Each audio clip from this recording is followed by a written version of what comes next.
Now, a professor I know told me that a nation cannot become self-reliant without becoming self-disciplined. So, how is Ghana making sure that we are self-disciplined so we can become self-reliant? Or our goal is not to become self-reliant. Where you work, in your corner, whatever you're doing, how are you making sure that you're self-disciplined to ensure that you become self-reliant? This morning, let's begin to ponder over this and see how we can become self-reliant to help us become, or self-disciplined to help us become self-reliant. Thank you for joining us this morning, and I hope that you'll be with us from now to 10 a.m. as we share breakfast together. We began this morning with questions over credibility and accountability at the Auditor-General's department. The Auditor-General has issued an apology admitting to transpositional errors in recent audit figures, mistakes that have raised concerns about accuracy in public financial reporting.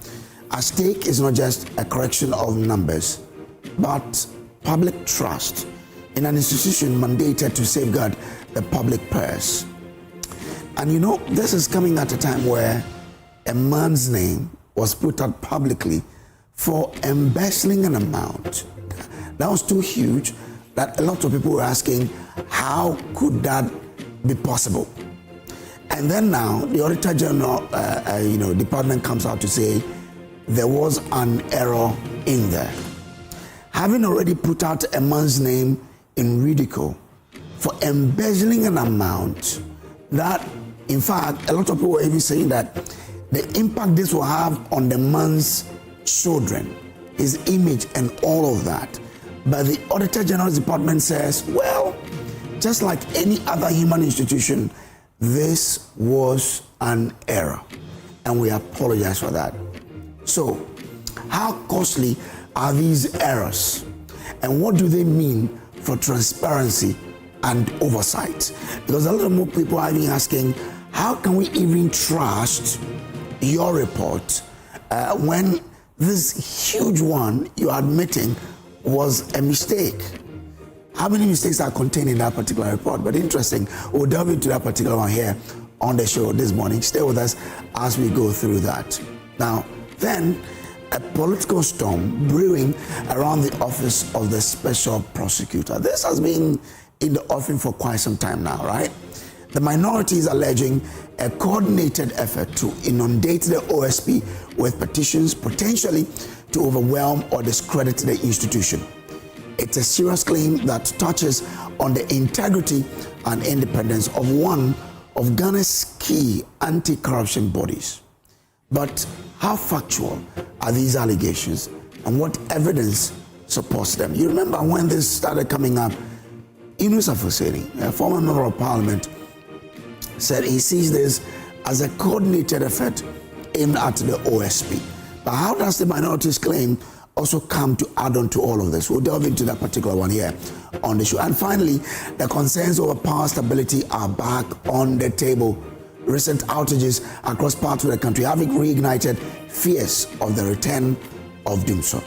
Authorities insist these are routine maintenance and repair works, but for many Ghanaians, the experience feels all too familiar. So, are we dealing with planned technical interventions or early signs of a deeper challenge in the power sector? We'll take on these matters arising with our panel this morning. And who are joining us for breakfast this morning?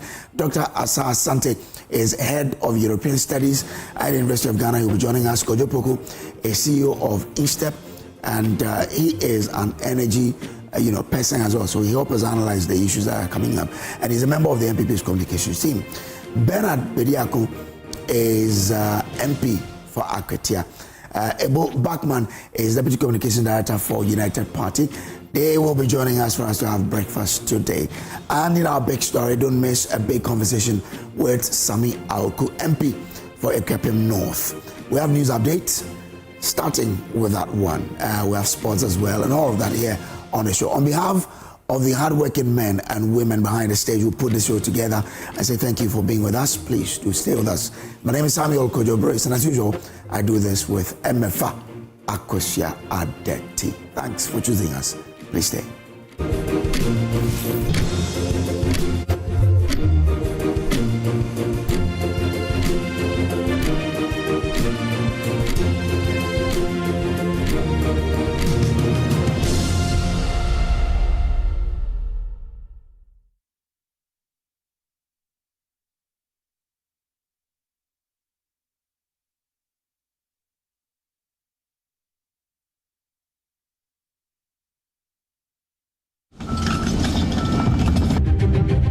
We were just shocked because it had not happened before.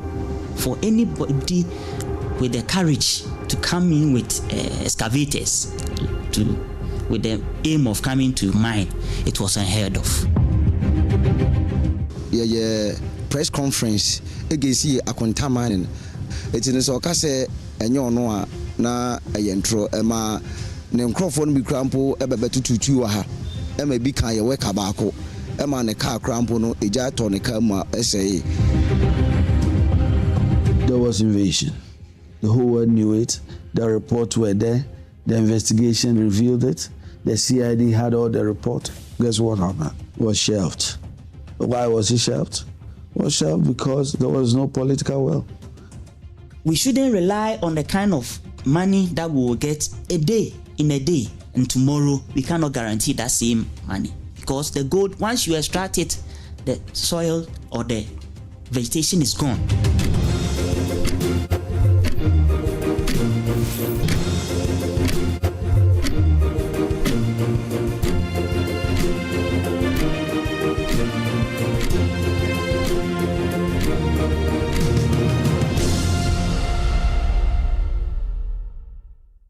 Good morning. Let's start with the AM news. And a legal showdown may be looming between the Fourth Estate and senior civil servant Frank Oliver Kojo over an audit-related publication linking him to 427.9 million Ghana cedis in unearned salaries. Lawyers for Mr. Kojo say the report was rushed and lacked adequate verification. They argue it has damaged his reputation and undermined his professional integrity. There's more in a following report. Fourth Estate had alleged in its investigation that Mr. Kojo received unearned salaries amounting to 427 million Ghana cedis between January 2023 and June 2025, claims that have now been discredited by the Ghana Audit Service. Speaking on the polls, lead counsel Prince Ganako revealed that while Mr. Kojo is yet to give final approval, the option of legal action remains firmly on the table. You cannot deny the existence of the reputational harm. Yes, legal action has been discussed, specifically in respect of the media house that published the post. But yes, we are definitely considering media action. I guess I'll have to wait for his final instructions, but yes, at this point, we are considering legal action very, very seriously against the Fourth Estate. He further called on the Ghana Audit Service to tighten its internal processes, warning that such errors, particularly on matters of public accountability, can have far-reaching and damaging consequences on individuals' reputations. For the Ghana Audit Service, I mean, obviously they know that they have to do better. I love the fact that they have come out to apologize. Like I said, it doesn't erase what has happened, but it has ensured that further harm is not done. So they have taken accountability. The Controller and Auditor-General came out to say that, no, this thing is not true and this person could not have done what he is being accused of. That is the first step. It's not something that we usually see in this country. So for me, that is the first step. And obviously they have to do better. Meanwhile, former chairman of Parliament's Public Accounts Committee, James Kluchi-Aveji, says the Fourth Estate ought to have exercised restraint, allowing the document to be properly validated by Parliament or subjected to rigorous verification before proceeding with their publication. The Fourth Estate should have exercised a little bit of patience and do further work. Verify from Auditor-General, verify from Controller and Accountant General. If to confirm those figures, if the Auditor-General confirms the figure that yes, that figure is true, is the correct figure, then you can go ahead and do it. I'm not sure that the Fourth Estate have done that. If they have done that, you will have published the report that will tarnish the image of this person. As the fallout deepens, questions are mounting over accountability, both within state institutions and the media. For Joy News, Fatao Bayaga, Accra. Now, Parliament's Energy Committee is making a bipartisan push for urgent financial clearance to enable the Ghana Cylinder Manufacturing Company to expand its operations. The company nearly collapsed in 2018 following the suspension of its then CEO over procurement-related allegations, but has since recovered to support the cylinder recirculation program. The committee, on the second day of its field work, assessed progress at the facility. There's more in the following report.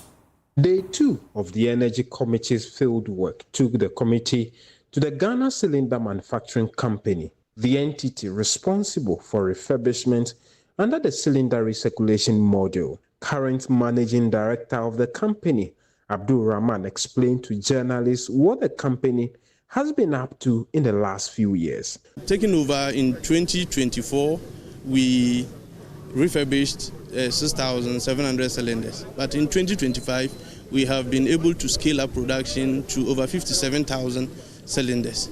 And so what it means is that we have been able to ensure safety of our cylinders, because the refurbishment process makes sure that the cylinders that are in our homes and that are not safe for use, when they come and go through the various testing process, we are able to revalidate them for them to go back. Currently, it is being run in Accra, Kumasi, and Tema.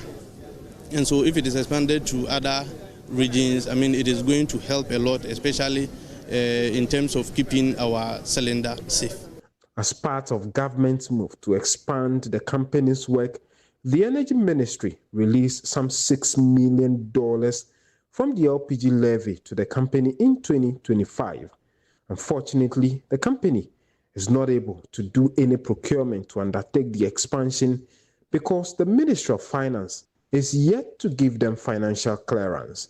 Chairman of the Energy Committee, Emmanuel Kwesi-Bejra, appeals for expedited action on the clearance to help the Ghana Cylinder Manufacturing Company meet both domestic and regional demands. It is our prayer that they will go beyond the 30% and capture more. But we've also noticed that even if they capture more market share, they will not be able to produce, because there are some challenges. The challenges has to do with what we currently know as certificate authorization or financial clearance, where the Ministry of Finance need to give them authorization to commence or to procure items. That has not come, and it is worrying that they've not received it today. And so we are appealing. I want to use this medium to appeal to the Minister for Finance to release their commitment authorization for them to work. His position is supported by the ranking member on the committee, George Kwame Abuaji, who believes this is necessary to create jobs for Ghanaians. As we are crying of unemployment, they can accumulate or take a lot of people as workers here, because when you listen to their retooling ideas, it tells you that when that is being done, a lot of people will be even employed. And this government is talking about 1 trillion, which means 24-hour economy. Even if they are able to do it, this 1 trillion can be a successful here. People can work overnight, because a company like this, having just 30% of the market share, is not in the good form. The Ghana Cylinder Manufacturing Company is hopeful that the clearance will come early to enable them expand work to other regions. The Energy Committee will take its visit to the National Petroleum Authority on Wednesday. James Savaji, Joy News. Now, the Central Regional Education Directorate is intensifying preparations for the upcoming Basic Education Certificate Examination and the ongoing West African Senior School Certificate Examination, with strategic measures in place to ensure a safe, secure, and inclusive examination process, particularly for candidates with special needs. A total of 124 candidates with special needs are expected to sit for both examinations. The Regional Director of Education, Juliet Dufi Otamie, has assured that essential logistics, including braille materials and other support systems, have been provided to ensure they are fully supported throughout the examination period. There's more in this report. For the 2026 academic year, a total of 68,091 candidates are expected to sit for the Basic Education Certificate Examination (BECE), while 47,000 172 candidates are writing the West African Senior School Certificate Examination (WASSCE) in the Central Region. The Regional Director of Education, Dr. Juliet Dufie-Otame, outlined the distribution of candidates with special needs for the BECE and noted that adequate measures have been put in place to support them throughout the examination period. The total number of students with special needs that will be writing this year's BECE stand at 104 candidates. And all these students, we have put in place certain measures that will help them write the exams without any pressure. Some of them, depending on their needs, will be allocated more minutes, or I'll say more hours. Others too will be provided with a Braille, as well as with teachers that will assist them, as we saw last year. So those with visually impaired or hearing or any special needs, parents, we are entreating you, don't be moved. They have been seriously and strategically catered for. On the ongoing WASSCE, she assured candidates of a secure and well-coordinated process while cautioning them against examination malpractice. I will urge you to maintain discipline and honesty. Avoid all forms of examination malpractice, and let fairness, transparency, and integrity guide you. Go forward with determination and give your best. And I'm confident you will make yourselves, your family, the regional directorate, as well as Ghana proud. Your future is bright. This is another step towards achieving your goal. We entreat all security men that had been stationed at the various centers to ensure safety of our students. We want to encourage you that you are not there to go and they put fear in our candidates. They are just there to ensure that there is peace and tranquility at wherever you are writing your exams. From Cape Coast, Abigail Lisol Nkrumah reports for Joy News. Now, tensions are rising at the Bogoso Pristia mine, with residents and workers demanding the immediate termination of Heath Goldfield's contract. The catchment Bogoso Pristia Alliance accuses the company of neglect and failure to meet its obligations to workers and the host communities. The call follows a protest last month over ongoing concerns about operations at the mine. Stephen Mensah reports. At a press conference in Accra, the Bogoso Pristia Alliance, made up of residents and mine workers, revealed that Heath Goldfield secured the mining lease on December 13, 2024, after pledging a $500 million investment, settlement of worker entitlements, payment of legacy debt, and rapid rehabilitation of the mine. But more than 16 months on, they say those promises remain largely unfulfilled, insisting the underground mine remains flooded. Almost 600 workers. Where you in India? Underground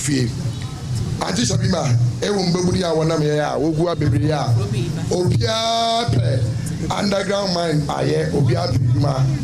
I think that Sir President Direct Amabua. Sir President The demonstration in Accra is part of a series of actions by the group aimed at pushing for accountability and improved conditions in the mining communities. Counsel for the Agreed Workers, Martin Kebu, is now calling for the immediate termination of the lease. He cites what he describes as a pattern of breach and misrepresentation, warning it mirrors the failures that forced the exit of the previous operator. The estimated value of this outstanding procurement is approximately $8,800,000. These procurements and installations were scheduled to occur between the fourth quarter of 2024 and the third quarter of 2025. To date, after the first quarter of 2026, this equipment have neither been delivered to site nor installed within the stated period. The workers insist they remain unpaid. infrastructure still non-operational, and the state risks losing critical revenue, with Martin Kpebu urging government to act swiftly to prevent further escalation. Because it's way beyond the time the minister has given them, etc. Our demand is that then the minister should go ahead now and terminate so that the property can be put, that's the asset, the mine can be put back on the market for all investors, interested investors, to come and now bid. Yes, so put it back on the market, simply. The alliance also claims documents suggest portions of Ghana's mineral rights may have been used as collateral without proper legal approval, raising fresh concerns about the management of the assets. Stephen Mensah for Joy News. Now, businesses and households in the Ashanti region continue to reel under the impact of incessant power cuts despite major power infrastructure upgrades in that particular region. The Electricity Company of Ghana has announced a series of critical infrastructure projects aimed at improving power supply, including the disbursement of transformers. Despite the capital investment project, many parts of the region are denied reliable power supply. We have more in this report. The Ashanti region has for the past weeks experienced continued erratic power supply. The outages are heavily impacting economic and social activities in the region. From salons to cold rooms, businesses in the region are reeling under the impacts of the outages. We need to buy petrol several times during the week. In a week, you know, lights in a week. In a week, what's it be auto petrol? I charge phone for people. Those selling on the roadside, they come to charge their phones here. So at least when you charge it for the person, you take some little money from them, which helps the business. Nowadays, the way the light is going on and off is really affecting my business. I can't get my small coins from those selling and from those traveling. We suffer whenever the lights go off. I have a generator, but it costs me extra to buy petrol. The Electricity Company of Ghana has announced a 3.46 billion cedi capital investment to improve power supply across the country, with the Ashanti region set to benefit. PRO for ECG Ashanti West, Benjamin Obientri, highlighted key projects that has been earmarked for implementation. As we speak, we've already started in terms of this. You know, I even mentioned yesterday the one that's happening at Bantama. We've even had one at Pakala in Nebuapa. We've had one at Ajesu. In Ajesu Empowerment alone. We've done two there. So the Ashanti region picture, we realize that we have three regions. That's three different geographical areas, and each region intends to install not less than 300 transformers before the year ends, minus replacements, because we'll do some upgrades as well. The ECG's infrastructure expansion comes as the region continues to experience growing demand for electricity, underscoring the importance of robust and modern power systems to support economic development. For Joy News, my name is Emmanuel Price-Kweku.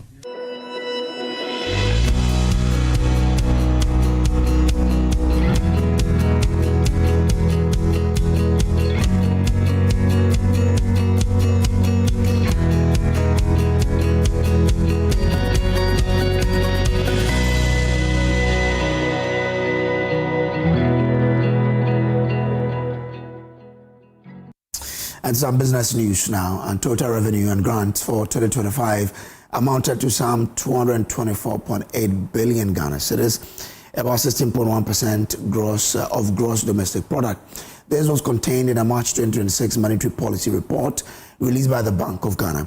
This was lower than a target of 229.9 billion cedis, representing about 16.4% of GDP.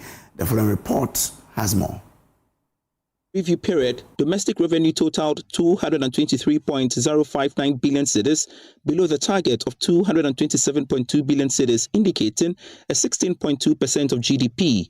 The revenue outcomes reflected underperformances for tax revenue, oil and gas receipts, as well as grants. Tax revenue comprising taxes on income property, taxes on domestic goods and services, international trade taxes, and oil and gas-related taxes was 183.987 billion cedis, representing 13.1% of GDP, lower than the target of 189.9 billion cedis, showing 13.6% of GDP. This represented a negative deviation of 3.1% over the target, signaling systemic revenue leakages. Non-tax revenue totaled 27.8 billion cedis, above the target of 26.5 billion cedis by 5%. Compared with the outturn for 2024, this translates into a year-on-year growth of 0.5%. This performance was mainly due to lower than programmed dividend, as well as yield from capping policy for the collection period. Oil and gas receipts were 8.711 billion cedis, lower than the target of 16.51 billion cedis by 47.3%. This tax type also recorded a year-on-year decline of 56.1%. Now, economist Dr. Edu Osisakode has warned that Ghana's rising domestic debt poses a significant risk to the country's fiscal stability, describing the latest figures as a reflection of mounting pressures from elevated government spending and weak revenue mobilization. Speaking to Joy Business, he urged government to consider issuing long-term bonds to ease short-term debt servicing pressures and improve fiscal sustainability. Well, I think they can issue long-term bonds.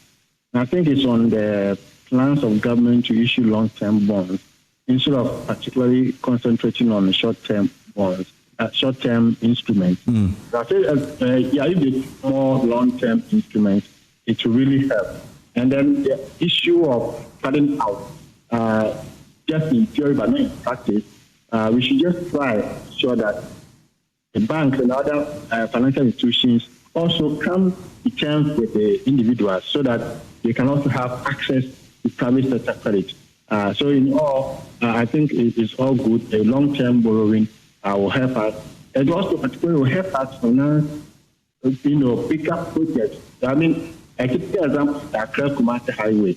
If the government is able to raise 15-year or 20-year bonds to finance projects like Akosua Highway, which will be up very, and so let the government try to do long-term borrowing so that it frees space for the private sector to do short-term borrowing.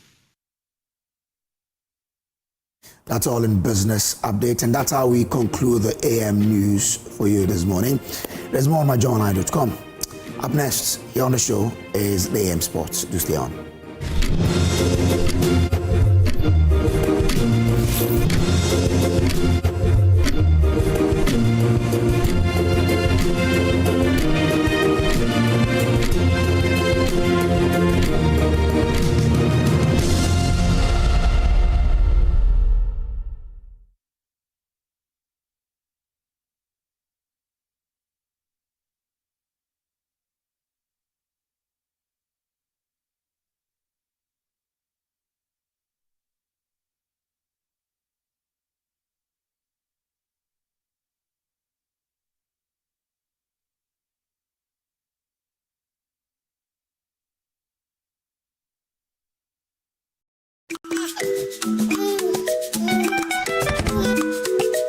How may I help you today? We'd like to open a bank account.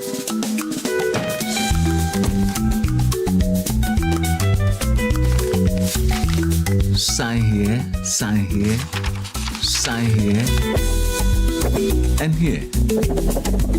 And now you draw direction to your house.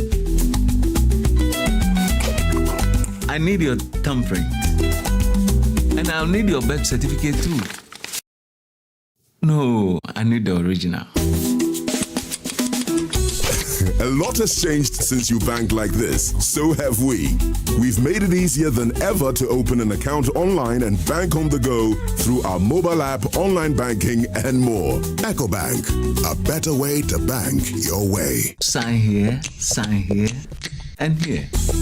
EcoBank, the Pan-African Bank.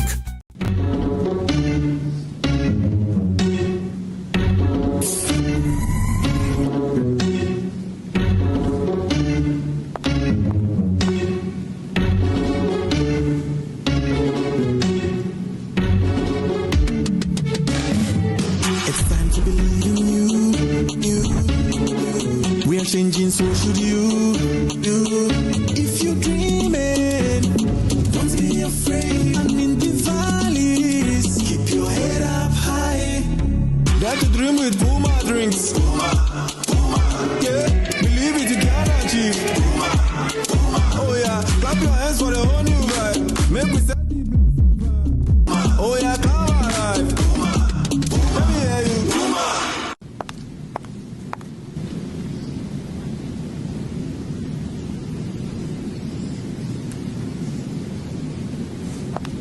Puma drinks, a whole new vibe. Another quality product from Casa Precon. This advert is FDA approved.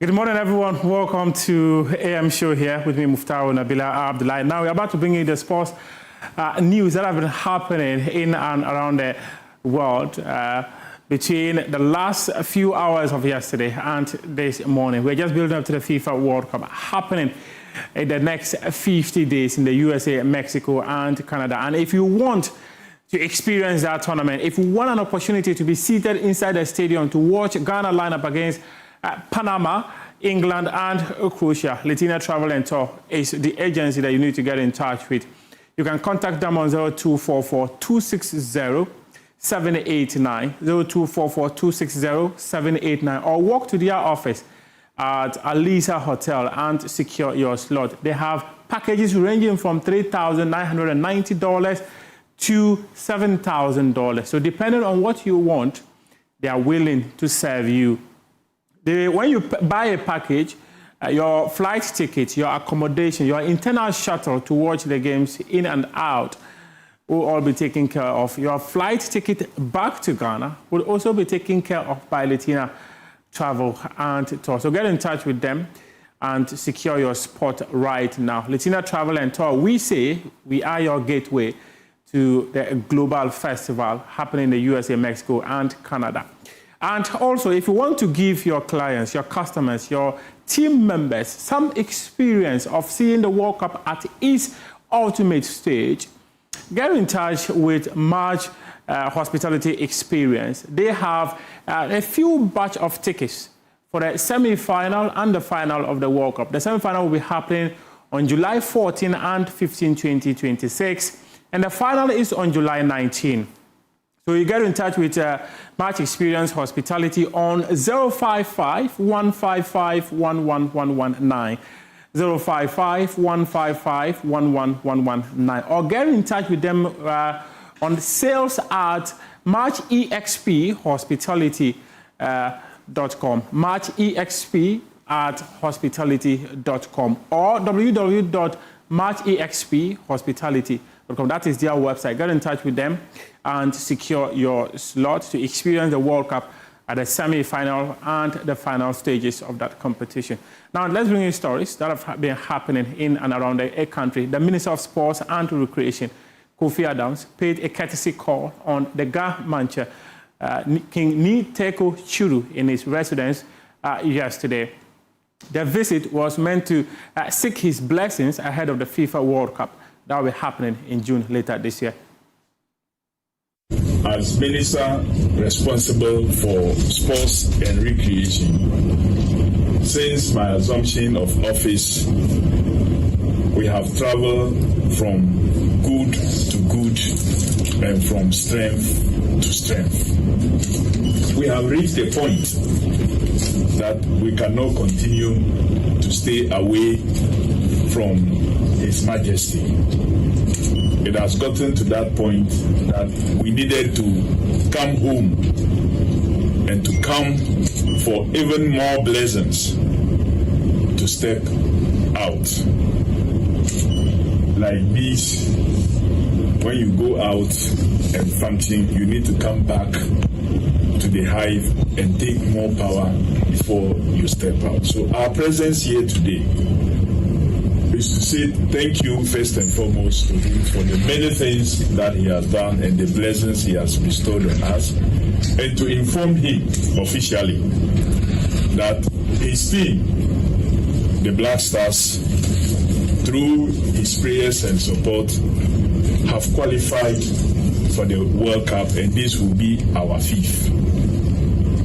And in this World Cup, we are going to be playing against our colonial master and others. We are very convinced that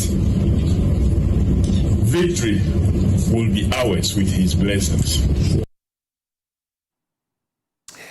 We are also seeking to secure the services of the likes of Callum Hudson-Odoi to be part of Ghana's participation in the FIFA World Cup. However, Callum Hudson-Odoi, who plays for Nottingham Forest, he is injured and is out for the rest of the season, and ultimately likely to miss the FIFA World Cup should Ghana decide to call him to be a part of the Black Stars team for the tournament. My colleague Elon Benai has more in this report.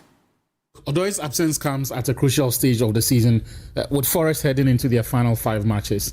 He's been a key figure in the attacking setup. If you watch their games in the Premier League and even in the Europa League, you realize that he's been a constant threat in wide areas. His ability to stretch defenses and then be a difference maker in the final third is the reason he's one of the club's most standout performers in recent months. I mean, when he initially went off, it appeared it was a precautionary substitution against FC Porto, but now the subsequent checks have confirmed that it's a significant setback, and that perhaps explains the emotional reaction he gave at the time of his substitution during the match. This is also significant for us in Ghana because we do know that he's been on the radar of the Ghana Football Association and the Black Stars coaching staff. In fact, we're told there were recent overtures or attempts made to his entourage to get him to represent Ghana. My colleague Victor Achutamaklu Rada and not Elon Benai Fiamapo. Let's go to the camp of Kumasi Asante Kotoko and Nations FC. Asante Kotoko goalkeeper Mohamed Kamara, he has been handed a 5-match ban by the Ghana Football Association for physically assaulting a referee during a Ghana Premier League match against Kerala United. This is a statement from the Ghana Football Association. It says that Mohamed Kamara, goalkeeper of Asante Kotoko SA, has been handed a 5-match ban and fined 20,000 Ghana cedis and formally warned by the disciplinary committee for misconduct following the Ghana Premier League game against Kerala United FC. The player was found guilty of unsporting behavior towards the match referee in that he assaulted the referee after the game. The 5-match ban takes immediate effect and the fine is to be paid within 14 days of notification of the decision. Mohamed Kamara has further been warned that if he decides to misbehave again, he's going to face more severe sanctions. That is basically, he will going to attract more severe sanctions. Now, Nations FC, their player Raymond Oko, he has also been handed a 5-match ban by the Ghana Football Association. The football governing body says that he has also been formally warned by the disciplinary committee for misconduct following the Ghana Premier League game against Asante Kotoko. The player was found guilty of unsporting behavior towards an opponent after committing a foul and deliberately stamped various clubs until next season if they are to stay with their clubs in the Ghana Premier League. So, Kumasi Asante Kotoko goalkeeper Mohamed Kamara, Nations FC Raymond Oko. Now to some athletics, where Ghana Athletics, they have announced Team Ghana for the World Athletics Relay Championships that's happening in Gaborone next week. The team made up of Abdul Rashid Saminu, Benjamin Azamati, Joseph Paul Amwa, Ibrahim Fusseini, and Isaac Bocho are expected in Gaborone to represent the country in the 4x1 relays. an event that is likely to secure them qualification to the World Athletics Championships. And Team Ghana, having set a record of 37.79 seconds in the World Athletics Championships in Tokyo last year, will be hoping to be a part of the first group of athletes that will qualify, or nations that will qualify to the World Athletics Championships later this year. And Team Ghana already is ranked as one of the best teams in the competition, and finishing within the top 2 will automatically secure them qualification to the World Athletics Championship. The event is happening on May 2 and May 3. Should Ghana fail to secure qualification on the first day of the event, they have an opportunity of doing so on the second day, which is going to be May 3.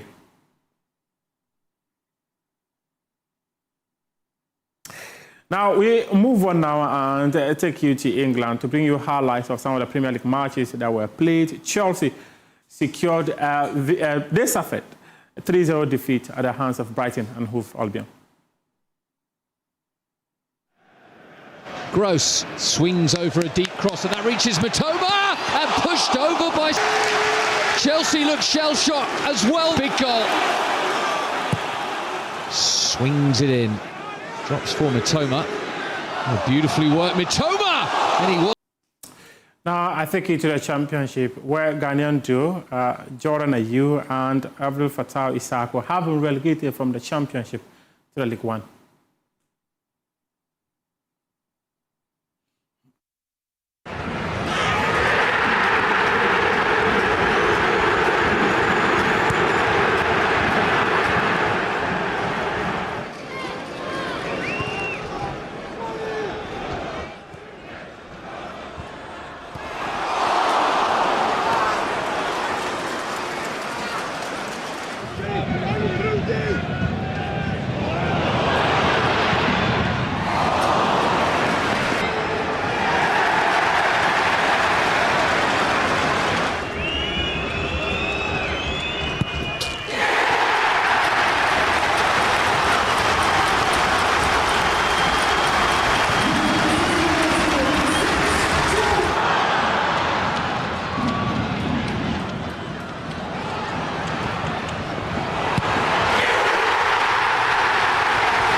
The end for Leicester City in the Championship.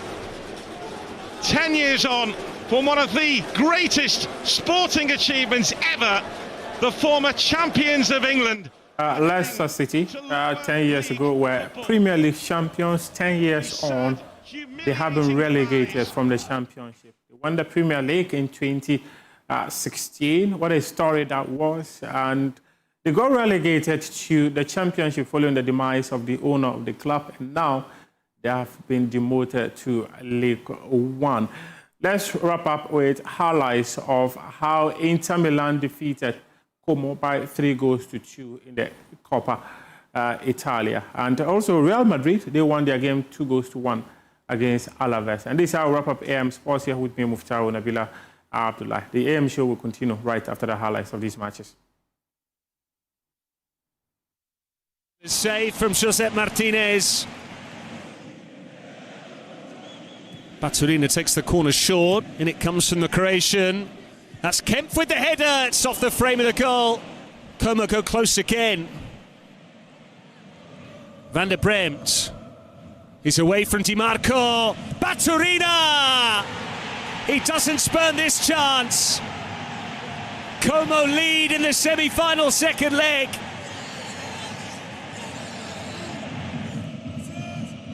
Di Marco with the corner. Thuram, it's off the line. Maximo Perrone hits it clear.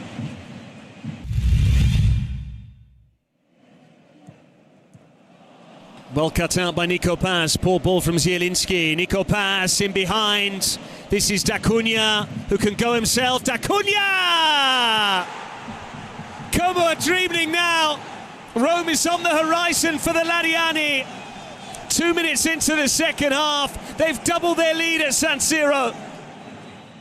Andy Diouf with the step-overs. Diouf to Ram. Sucic now, Çalhanoğlu! His type of goal. And with a quarter of the game remaining, the cup tie is not done yet.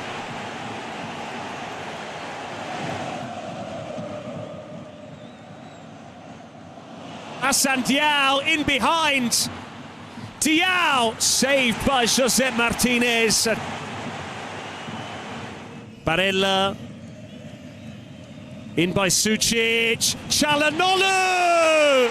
He single-handedly levelled the cup tie. The first was a trademark strike. The second was an unfamiliar finish. Sucic. Çalhanoğlu. Sucic! 2 assists, and now surely the winning goal. The very definition of super sub.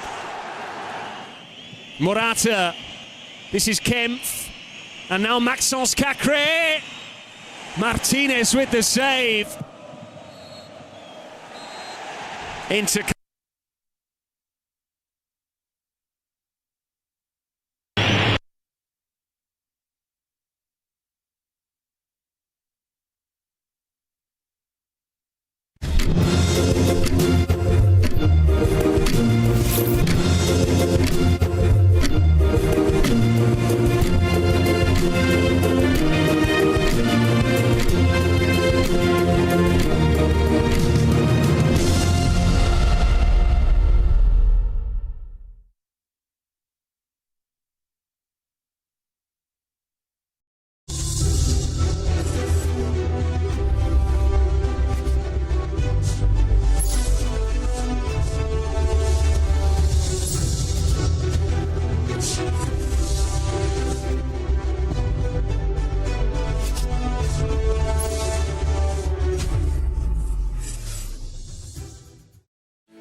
Shield silicone paint repels water, dispels water vapor, is washable, self-cleaning, and durable.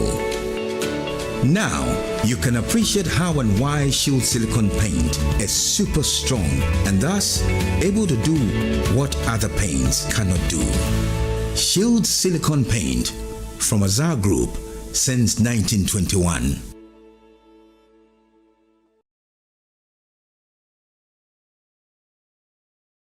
Welcome to Malcolm, where shopping is a musical experience for all generations. Granny's Let's Roll It Back. Malcolm got now we did for you. Malcolm's got it all for me and you. Life made so easy, peasy, lemon squeezy, shopping made easy. Sometimes money day, sometimes some way out of pocket. Malcolm's easy. The price is right. The price is right. The price is nice. The price is nice. Fresh with the vibes, unbeatable. Do the price they fry. Do the price they fry. Your number one stop shop, number one.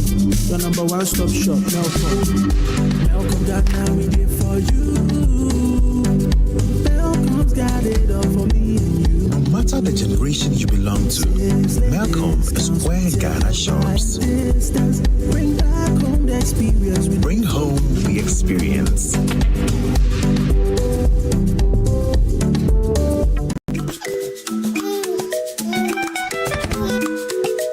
How may I help you today? We'd like to open a bank account.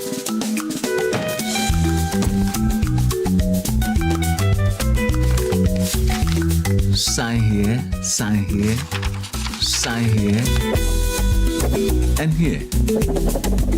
And now you draw direction to your house. I need your thumbprint. And I'll need your birth certificate too.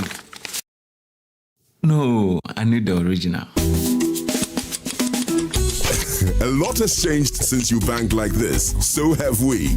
We've made it easier than ever to open an account online and bank on the go through our mobile app, online banking, and more. EcoBank, a better way to bank your way. Sign here, and here. EcoBank, the Pan-African Bank. Hi, now let me share my wildlife experience with you at Safari Valley Eco Park. Welcome to Safari Valley Eco Park. Our electric shuttle pulled up, and in no time, our tour began. We were surrounded by wildlife from the moment we entered the Eco Park. We were greeted by experienced tour guides who took us through orientation and how to better enjoy the experience. Watch these animals roam freely in their natural habitat undisturbed by our presence. We saw zebras, sable antelope, brown cranes, mara, silky chicken, nyalas, Shetland ponies, and so many animals I just couldn't keep up. Our tour guides taught us so much about the wildlife, their behavior, and how to interact with them. I even fed them. We also went fishing on a man-made canal. Then we took a break to have lunch in this serene environment. All this amazing experience for this price for adults, this price for teenagers. It's a bargain. As the sun began to set, it was time to go back home, but not before dinner by the campfire. It's been a thrill of a lifetime, and I can't wait till my next visit. Safari Valley Eco Park, bringing you closer to nature.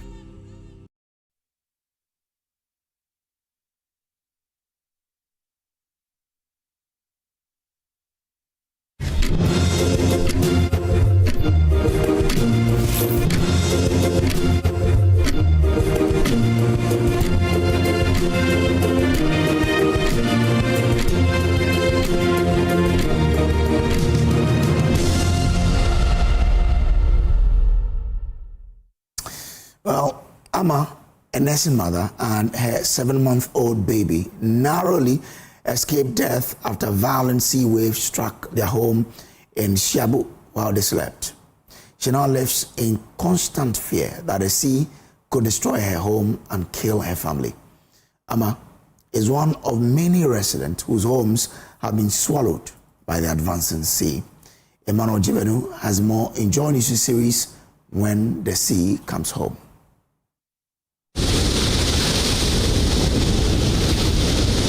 Amma sits outside her home, washing clothes and watching the sea just few meters away.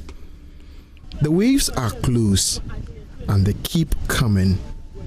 Her house is less than 30 meters away from the shoreline, and each day the sea moves nearer. Just few weeks ago, the wave struck at night and nearly killed her and her 7-month-old baby. Amma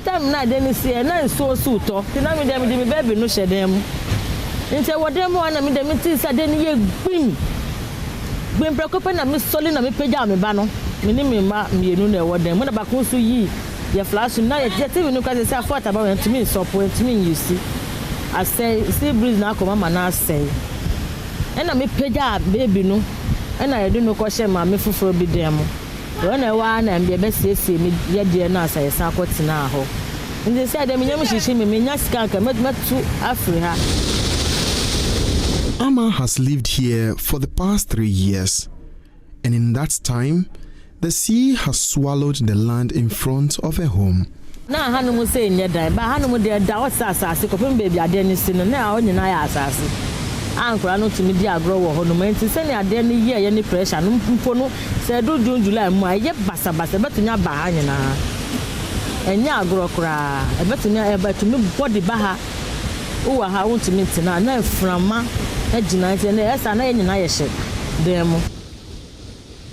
Shiabu is one of the hardest hit coastal communities in Accra.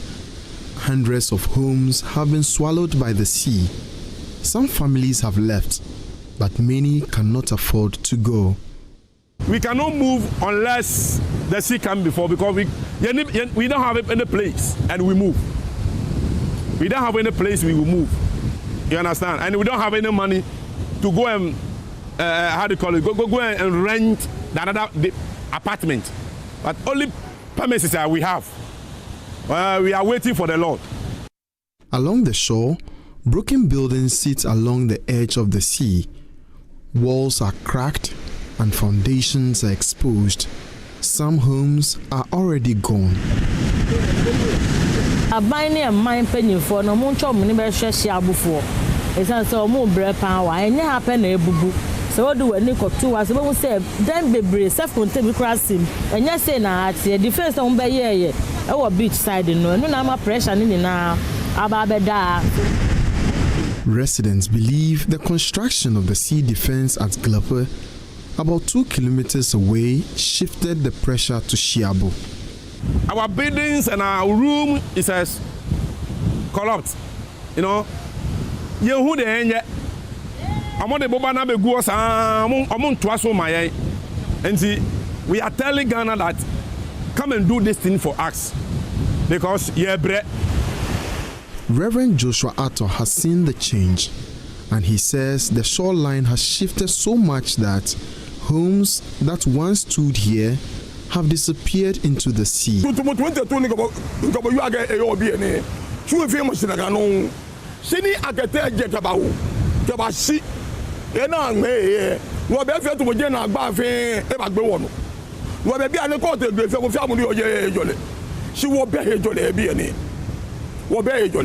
We assembly we MP we odupa ikomehuni ne amena no ne ano she wona ko no ni potena fi awoyi wo be ni afia to ogbemeche wo ye wo be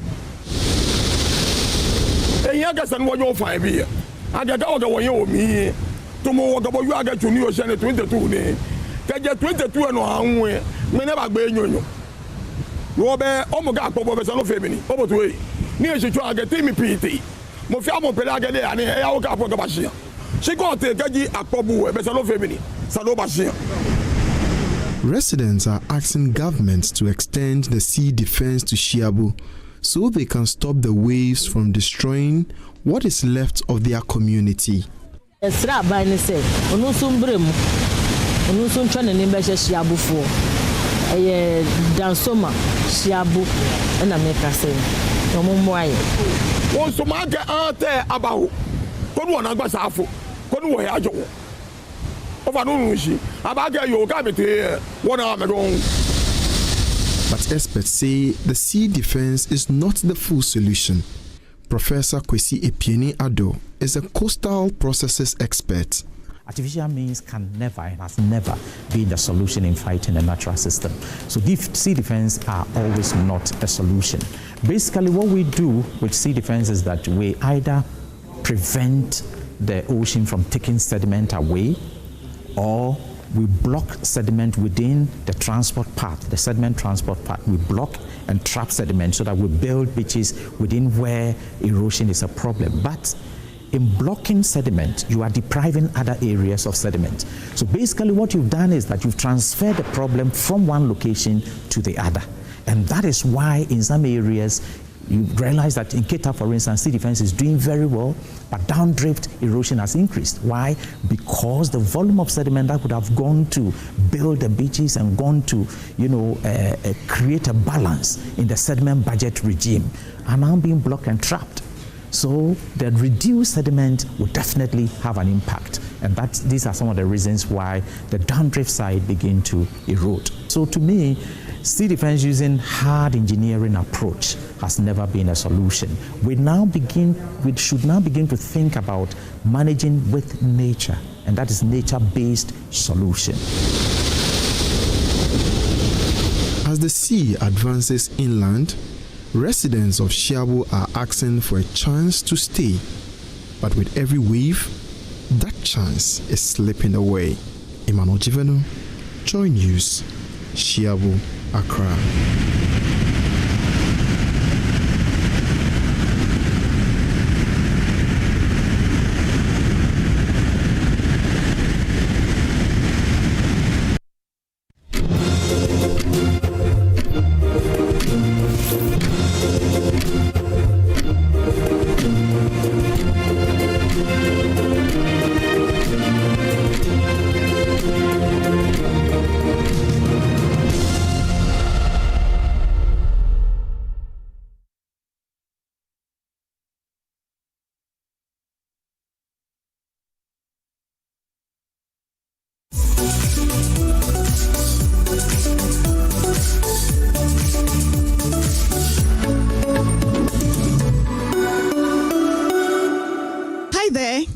I hope you were able to make your nominations for this year's Impact Makers 2026.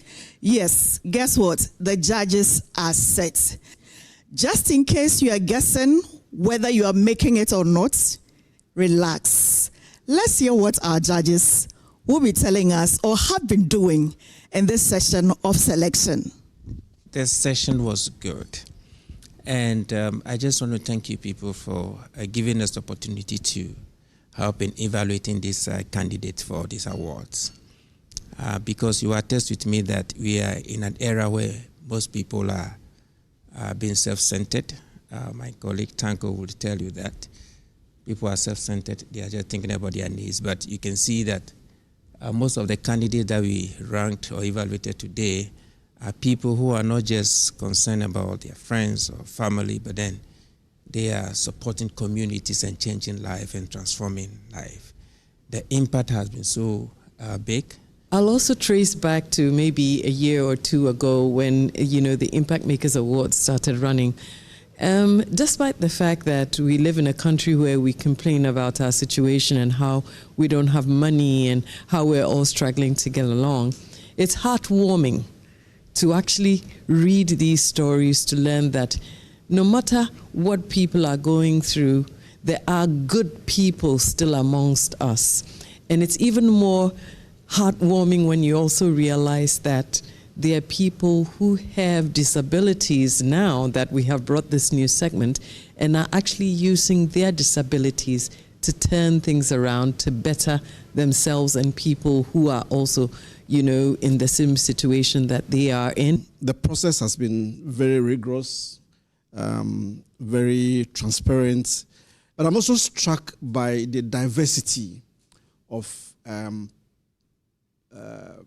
initiatives that we've seen, So they aren't concentrated on one area, both geographically and thematically. And for me, it gives a lot of hope for this country that we have citizens stepping up and contributing whatever they can contribute to make this a better place. But I think it's awesome. Evaluation of what we have gone through and what we've seen, the participants present.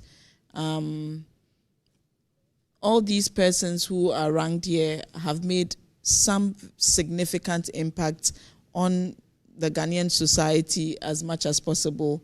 And so we believe, or I believe, that they deserve this. The 2026 Joy News Impact Makers Awards is brought to you by CEO Summit, Labadi Beach Hotel, Ayuda, Ghana's #1 services app, Abakun Services Bebre, New Crystal Hospital, Growing in Good Health, Silas Enterprise, where quality meets affordability, Water Aid Ghana, change starts with water, Ghana Chamber of Mines.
All right, let's start the news review segment, talk about the matters arising. But first, let's look at what the papers are reporting this morning, starting with the Daily Graphic newspaper. The banner headline, Revolving Rubber Fund outdoors evade repayment for 20 years. Bank, industry players petition ministries to revive scheme. So I'm told this is a fund that two banks, ADB and NIB, lent some money out of to some rubber outgrowers. But as of 2007, only 20% of the amount that has been disbursed had been repaid. And from there, nothing else had happened. So the banks and other players are calling on government to intervene so that those who took the loans will repay, so that this fund can be there to help the rubber industry. Now again, Sylvia Nkum named First National Bank CEO, and Ghanaian immigrant to benefit from Spanish immigration amnesty. According to the story, the Spanish authorities have decided that if you are an immigrant who lived in Spain 5 months before 31st December 2025, you will be given a permanent stay so that you can continue living in Spain, and that includes Ghanaians there. That was disclosed by the Minister of Foreign Affairs when he met the Ghanaian community in Vic in Spain. Get Fund has also released some 199 million to settle free senior high school arrears and TVET arrears as well. So these monies are to be used to pay for suppliers who supplied perishable goods to the free senior high school and TVET. So if you are a supplier, well, you can now be smiling because Get Fund has released your money, and therefore soon you should expect some payment from the buffer stock company. The back, Southtown MP launches Green Scholars Project. That's a good one there. PPA upgrades infrastructure cost estimator tool. Let's do the early guide now, and Get Fund releases the same story here. Okay, Abu Trika finally gets bail. Some 30 million Ghana cedis bail for him there in $8 million romance scam. Get details on page, I think, 6 of the paper. And tensions over Adamu's mines are this story. Assembly members have called on minister to act, and this is in minister's hometown as well. I mean, his constituency. So Angela Lissef is a fine businesswoman. So maybe they can set Jojo and see how you could help a thriving Ghanaian business to go, because the minister says the agenda of government is to ensure they empower Ghanaians to own part of the large-scale mining sector. So Angela Lissef is already in there.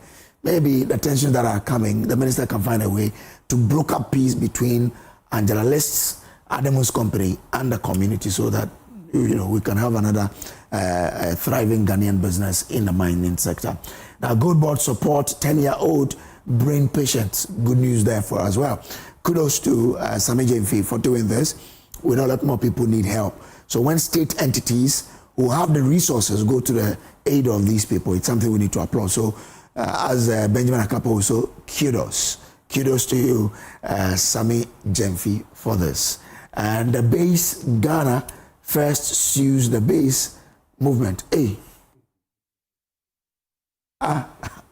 What is happening? Okay, let me read it again so we can all understand what's happening. The base Ghana first. Okay, the base Ghana first sues the base movement. So even before they start, they are fighting. Interesting. Okay. All right. Let's move on and do other papers here. The new finder, price of goods will not drop overnight, economist says. Hey, that's our man there. Diaspora investment to drive 24-hour economy. Media partnership needed to boost public health awareness. Ghana Service says Ghana Post $3.69 billion in trade surplus in early 2026. Good news. Black Stars coach to be unveiled tomorrow. Publisher, revoke Heath Goldfield deal. Kaka tells government.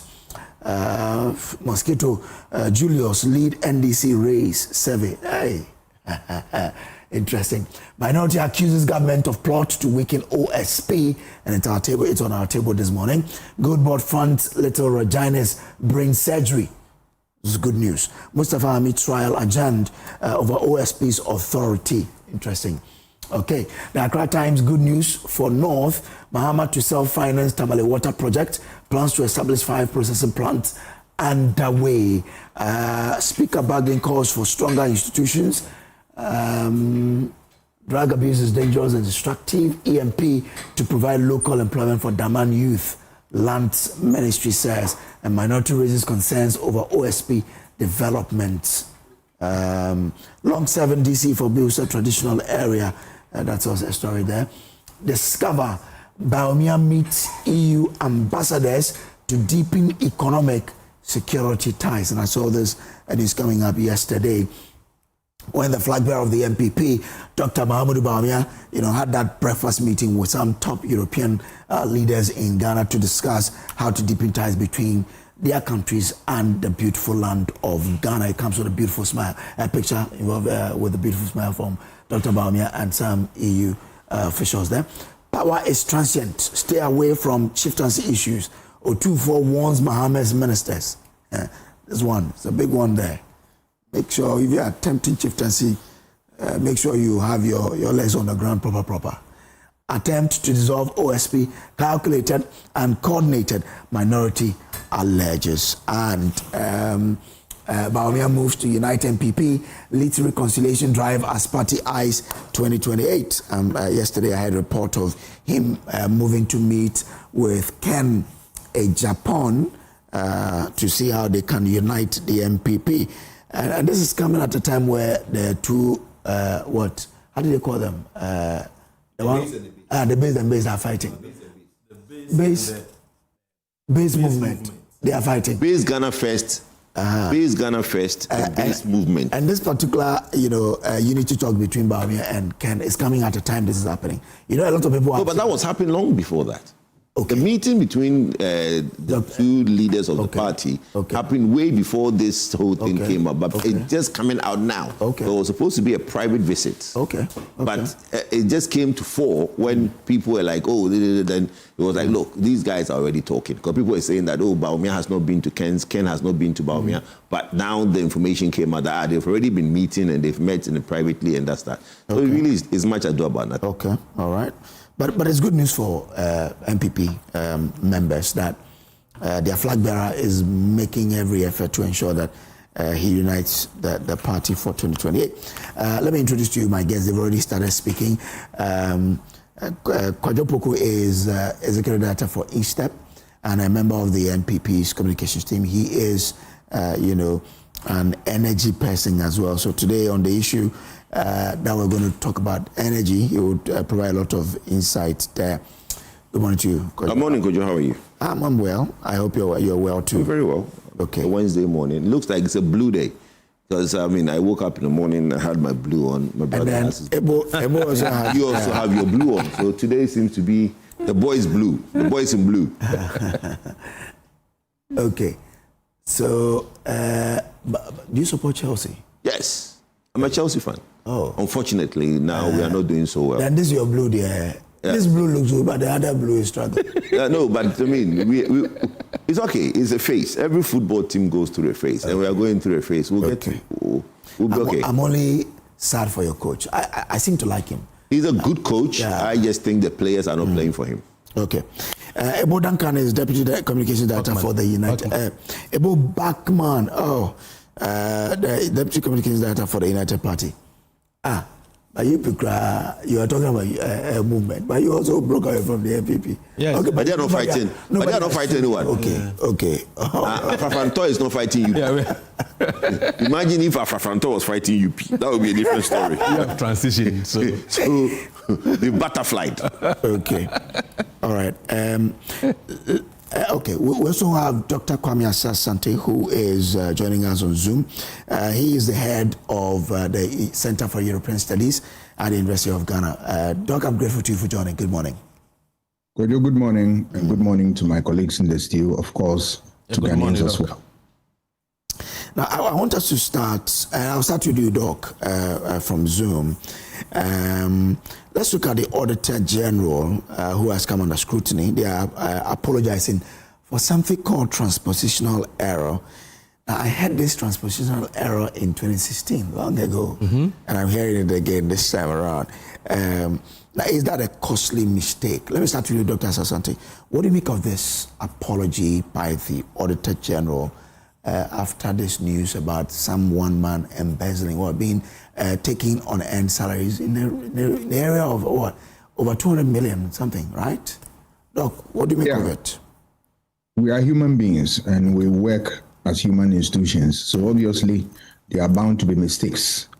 And when they do occur, we have to humbly acknowledge, accept, and apologize for it. That said, it is also important that such institution, they will do their work with a lot of circumspection, so that these things that cause people a lot in terms of their image and all that will be avoided. I was surprised to hear that, because if you look at Auditor-General's work and the array of officials who work under the headship and the kind of cross-analysis and then how they check each other, it's difficult to fathom what really happened. But as a human institution, I do know and acknowledge that sometimes there are mistakes. They are bound to come. And when they do, whoever is the leader, you take the flag for it. And then next time, you do so well not to repeat it, because some of these things create a lot of problems. And especially those are the receiving ends. The person that we are talking about, image is a problem and all that. Even if you correct it, there are people who have already internalized that information. There's no way they are going to have a change of mind and all that. But sometimes these things do happen, but they have to work well. When we're studying wire service journalism, I mean, DNA and all that, they hardly say sorry, because you have to check. So if you check DNA journalism, check, double check, because you are selling the news and it gets to everywhere. So imagine you are saying sorry when you have sold it to almost every part of the world. Auditor-General's information is consumed a lot from within and from outside. So we want them to be in top shape in all the things that they do. So my advice to them is that they should put their house in order, make sure that the checks and balances work very well, and then at the end of the day, they should be able to rise above reproach. But this is coming at a cost to someone's integrity.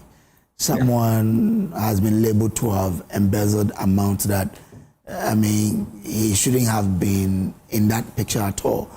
How then do we also repair this person's, image? If we say it's a human institution, we all accept that. But how do we help this person repair that particular image that has been bruised?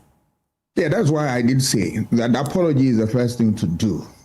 And then you try as much as possible to let this information get to a very wide audience, so that this issue will be there. Some of these things, the person at the receiving end can employ his lawyer to take up the charge. And then sometimes they have a way of dealing with this matter behind the scenes and all that. I'm sure these are some of the approaches when you use, you'll be able to repair that, image that have been blemished by this type of publication and all that. It's a big thing. But the counsel for the gentleman who's at the receiving end, and then the Auditor-General will be able to look at the best way out to deal with it, so that the person will not suffer this type of image bruise that is going to affect his career as he progresses in life. And I'm sure they will take steps to right the wrong. Part of the exercise is what we are doing, that at the end of the day, even if you are a doubting Thomas and you think that this is what I heard and it's stuck with me and I'm going to live forever, I'm afraid somebody can confront you with what we are doing, that it never occurred, and that there was an apology, there was this and that. And that is one sure way of also helping the person to redeem his image. Okay, all right. Let me come in studio and bring in Kojo. Kojo? Yes.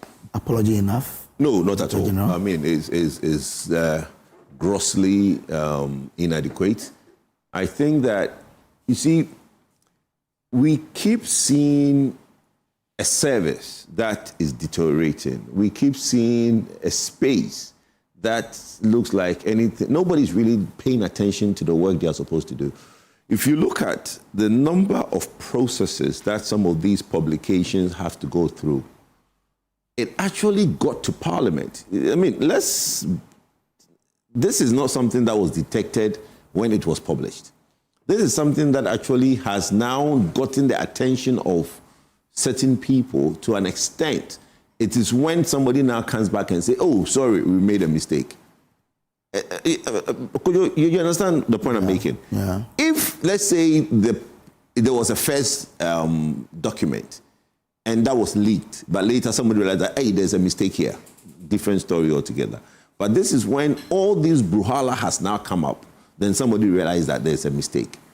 Let's look at the two sides of the story. One, before salaries are paid, and in this particular instance, and good morning to Carol if she's watching. Carol was retired as a director at the Ministry of Defense. And she texted me and she said that this is something that she knows personally because she audits staff salaries before it goes to chief director, and chief director approves before it goes to the controller. Okay, so the people at the ministries actually look at these things, and a lot of them, though yes, civil servants are up to no good sometimes, some really take their work very serious, and they audit these things before it goes. The chief director looks at it before it goes, and it goes to controller, and controller now pays. For someone to now sit there and what's the word they're using? Transpositional. Transposition. So when you're moving from one, what does that mean? The figures when you are moving, misplaced. Yeah, transpositional. Yes. Yeah. I'm saying that it was misplaced when it was being copied, right? When it was being moved from the original document onto the document they were preparing, that was when the mistake happened. Because they were given, the original document was there. When they were now lifting that information from there into their report, is where the mistake happened. Normally, transpositional errors occur when you are keying in the figures. So it's a typo. So more like a typo. Yeah, like 274, you can make it 247. But this one, they added zeros. It's not. Yes, I'm just giving an example of error. Okay, so for me, it's crazy. And somebody is being, and you know how media is, right? Somebody has embezzled this amount of money, only to find out. It's happened to me before. And mine was $1,000 that now became 1.5 million. On the front page of the Chronicle. You know, I have worked in the Ministry of Tourism before as a special assistant to the minister. Oh, okay. In 2002, 2001, 2000, 2003. Public Accounts Committee held a whole meeting when the Ministry of Tourism appeared, right? When at that time, our brother from Mankesi Central Region, what's his name? Who was minister? Asamoah Boateng. Okay. Honorable Asamoah Boateng was minister, right? And when Honorable Asamoah Boateng now went in front of PAC was grilling him about a ghost name called Kojo, who has been given $1.5 million. Meanwhile, all the poor boy received was $1,000. Sorry, $1,500. I received only $1,500. So that was you? That was me, yes. And they said you received how much in there? 1.5 million. Okay. So the PAC hearing was on $1.5 million. But what I received was $1,500. So similar to... Yeah, similar. But you see, for me, what is very serious is that sometimes when the number doesn't look huge, it doesn't catch the eye of anyone, right? So if they say that, there's a document that says that, there's a guy called Kojo that got $1,500, nobody will probably pay attention to it. But the minute a gentleman got $1.5 million, then that is a headline. And I was driving around and people were calling me, say, Kojo, where are you? Watch TV. I stopped and there is a Barclays Bank where is ABSA now on that Independence. That's where I entered to watch TV. Then I quickly drove to the Parliament to where the PAC hearing was being held. And they said that, yes, I should address it with the minister. So I went. I had a briefcase that had all the documents at the time, the vouchers I signed, copies of everything. I had it in my briefcase. And I took it to the ministry, and that matter was resolved. But you see, at the time, there was no social media. Yeah. Right? Today, there's social media. So it's everywhere, and the digital footprint doesn't go anywhere. It doesn't go away. So that is the problem we have now. Today, if you go online and look at that story, I don't think you even find it. But it was on the front pages of every ghost name. Kojo. That, in fact, the PAC issue that they should arrest that person, Kojo Poku, who has been given $1.5 million. Family members were calling me, say, hey, Kojo, now we just can say, now what you understand? So that becomes a problem. I think that people should take their work serious. I think we are going down a rabbit hole in Ghana where people are not taking their work serious enough. And this is an example, and I hope we talk about it, and those in charge will take certain things more serious so that down the line, we'll stop having these issues.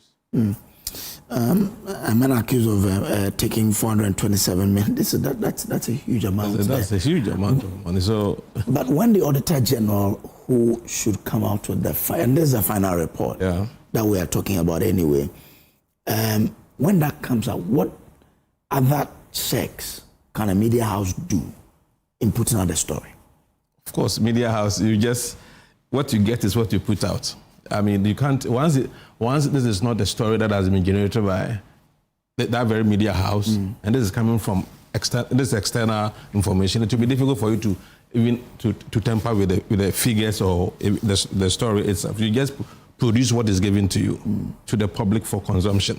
And that is where the problem is, because, I mean, if you look at, when it comes to the issue of auditing and accounting, especially auditing, in auditing, small error can have a big credibility consequences for both the auditor who made the error and also the person that is affected by it. Because we are looking at a service that would have to work so hard to protect the issue of trust and credibility. Because you are the one to give us information as to what people have done in our financial space. You are the guardian of our of public service or public financial accountability, and therefore your information would have to be trusted by the people. So if you have a situation where what you put out there can be challenged, what you put out there, has turned out not to be the true story or the true figures, then we'll have to go back and make corrections. It raises the issue of trust and credibility for the Auditor-General itself, or for the service itself, and also for the person that is affected by this report. I mean, as Kojo put it, it will be difficult, you see, once information goes out, it is difficult to... the digital footprint... it is difficult to get it corrected. And so the person's image is at stake. And so, if you recall, the same gentleman, like Kojo, I think he was the one who was also involved in this issue of purchasing some vehicles for the military. And that was also not true. It turns out that it wasn't true. So the same person has been suffering from these errors, and it hasn't augured well for his image at all. And no matter how we try to correct it, it will be difficult for that thing to go away easily. I think the apology is okay. It's okay. It should be okay for the man. I mean, it is important. You have to apologize for Ghanaians to know that what you did was an error. The question is, what are the verification processes that Auditor-General would have to go through before they produce this kind of document for public consumption? I mean, what about internal reviews? Because if this is the final report, and at the end of the day we have this problem with the report, then they would have to also check their internal reviews mechanisms and also how they can check their verification processes. Because you have to verify before, I mean, that is why some of these things don't occur very often. Because the report will have to go through processes before it will finally be given to the public for consumption. So if this one could not be detected, then there has to be a problem with the verification process or the internal review mechanisms they have to check some of these things. And it is something that has to be done. My problem with Auditor-General goes beyond even making transpositional or clerical errors. The issue of even Auditor-General not invoking its powers under the Constitution, Article 1877, to surcharge and disallow, is also a problem for us. Because if Auditor-General itself will come out with a report that some contractors have been paid thrice the price, inflation, projects, contracts have been inflated 3 times the price, 2 times the price. At the end of the day, there's no surcharge, there's no disallowance. And these people are paid and they go scot-free. And so it is not just about auditing to know what has happened, taking action to also recover the improper expenditure or what has been made is also very important for But as I said, it is important. Auditor-General has a very important role. If we are going to succeed in our fight against corruption, Auditor-General has an important role to play. So they have to play their role in such a way that people will not have trust issues with them. Okay. Kojo, let me add something quickly. You know, this issue of credibility, my brother mentioned that. Look, as a civil society member, there's something exercise that I did recently with an institution. And the reason I didn't come out to bastardize the institution is that I felt that if I had done that exercise, it will go to the core of credibility of all numbers and statistics that we get. Because there's an institution that most people rely on internationally. A lot of people go to them for certain information, right? And I was able to punch holes at some, they did a bulletin. And I got a copy of the bulletin. And when I looked at the numbers, it didn't add up. Clear error. Why was that? Within the departments within the institution, when they were moving information from one department to the other, the IT people putting it online made a lot of errors. And that was what was online. But when we saw it, we realized that, no, this is wrong. So we engaged them privately and quietly, and they corrected it. Which, for me, is something that is becoming a problem. Because if we had come out and said, look, we are challenging these figures these people have put out there, and later people realize that, it's true that these people can put out wrong figures, then where's the trust? Okay. You know, so the institutions should be careful. Like he's saying, the forefront of the fight against corruption is the Auditor-General. Yeah. If his figures can now be transposed, what was the word? Transpositional errors. If then when they now put something in front of me, I'll say, oh no, it's a transpositional error. And later on, it will come out and maybe it's true, maybe it's not. So we should be very careful. Dr. Sante, I'll give you the final one. I mean, how, moving forward, how does the Auditor-General ensure that these things do not recur? I mean, you heard Kojo Poko there. In those days, his was 1.5 million. Today, it is Mr. Podo being, allegedly been accused of embezzling 427 million cedis. When they say it's a transpositional error, how does the Auditor-General ensure this does not reoccur? Professionalism. In professionalism, there are standards, and you don't need to cut corners at all. You go and from the beginning to the end, using all the canons that are required in that job. They have to adhere to it rigidly. 2, they have to also remember that you are dealing with people who have built reputation over the years. So if a stroke of the pen, you will destroy all that you built over the years. So some type of orientation must continue to be, given to the people to know that, hey, the public consume what we produce, and it is this institution is one and only that is supposed to do this type of work. So you approach your work with a certain level of, carefulness, and if I may use it that way, and make sure that you get the work done very well. And then you must also get the basics right.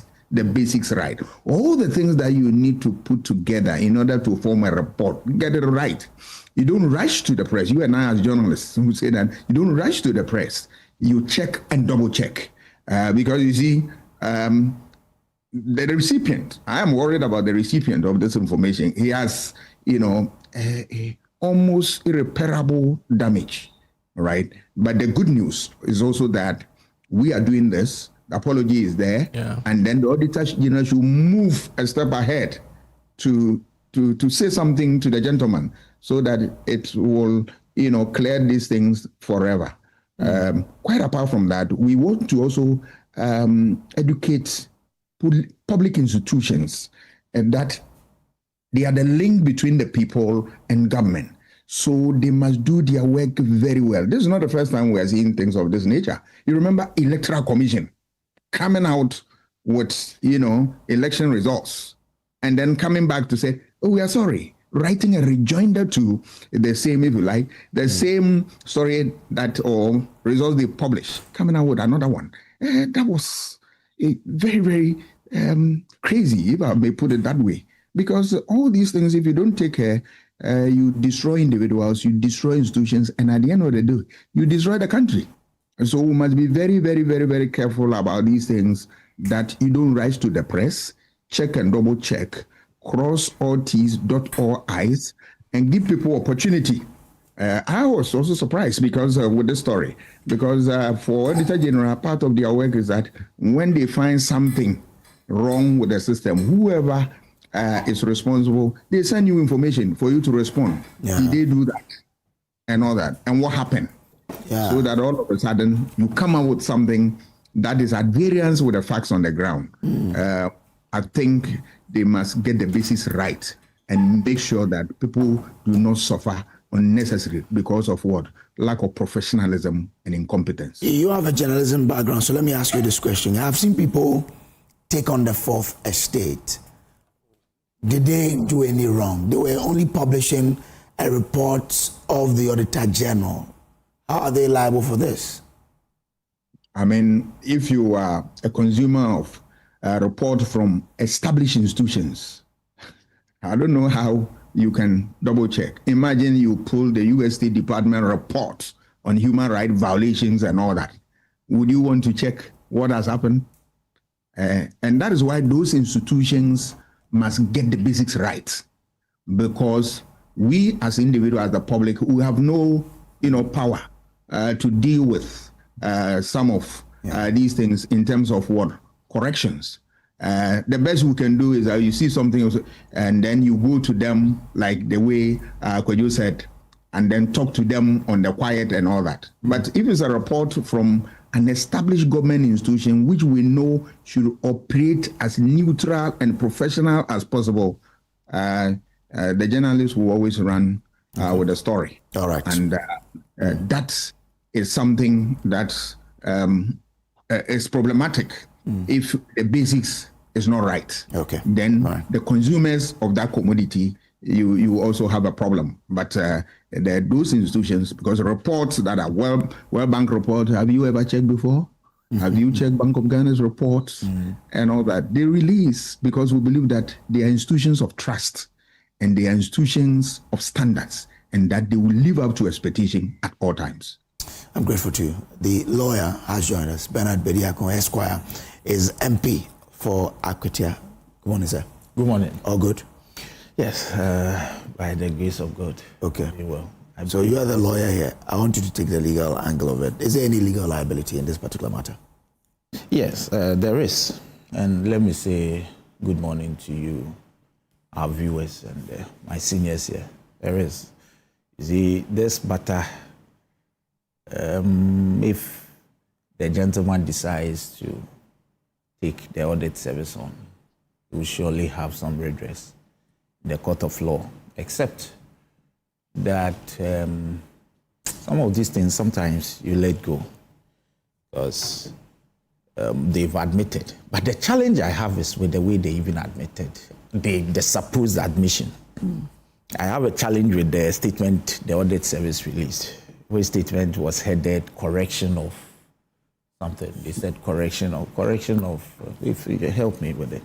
The transpositional error. No, they only mentioned the transpositional error in there, but they headed it correction of record, something. He will get it. No, I'll check it. And I thought it wasn't good enough. See, you came up with a report that is not an ordinary report, a report that captures all that has happened as you claim. Okay, so the headline is, this is press release, correction of record. Auditor-General's report on the nationwide payroll audit for the period 1st January 2023 to 30th January 2025. The Office of the Auditor-General has noted with grave concern a media publication citing Mr. Frank Oliver Kojo, a public servant, as having received an on-end salary of 427,995,661 per the Auditor-General's report on the nationwide payroll audit for the period, blah, blah, blah, blah, blah. So, you see, it's your report. Mm-hmm. So, what are you correcting? Yeah. So in the media... Is it the media, what the media reported that you are seeking to correct on your own report, which has brought about this whole thing? So, you don't do this. It's unfortunate. They should come again. I think that they are underestimating the impact of what they have done. And we need to call them out. It is so bad, because you see, at least, so how do they generate this report? And how do they finalize it? Yeah. Bro, you're not here. Me, I've gotten 1.5 million before. When I got only $1,500. Why? Because that is how people do it. Is that the system they run there? So who signed the report? And this did not raise any, red flags, such huge monies. And according to their apology, this amount is for the entire education ministry. Says for, and they attributed it to one person. Yeah, it says we wish to state that the amount attributed to Mr. Kojo above was due to a transpositional error. The 427 million relate to the Ministry of Education in respect of 3,476 unaccounted staff during the payroll audit. I thought that the heading would have been an apology to this person. Yeah. Or 2 letters. It should be 2. 2, yes. One apologizing and one no, to but correct. That is even not. It's not a press release that is used to correct. Exactly. So I'm saying that there should be 2. So what is out there is the error, the avoidable error that has caused this gentleman what it has caused him. So if you are out there to disabuse people's minds, that's a different matter. And so you come out and then you apologize to the gentleman that this is what you've done. In fact, that's, for me, it's the heading. And then you assure us that you take steps to correct your report. And you know how to do it. Because this is a report, and who is blaming the Fourth Estate? What have they done? The Fourth Estate is reproducing what you have, and you couldn't even detect it. It had to take the Fourth Estate to draw our minds to it. And you are blaming the Fourth Estate for doing it. They should come again. Look, we should stop this.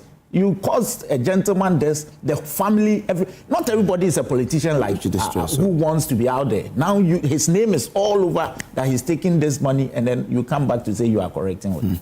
It should come again. Okay. All right. Thank you very much. I don't think the publication should be one of publication. This so-called apology, it should be, if it's going to run for, let's say, 2 weeks, because it has to get out there for his image to be repaired. Okay. Maybe if it takes them on, they would know. And it's about time. You see, a lot of people, especially public servants, cost the nation by their deeds, their acts.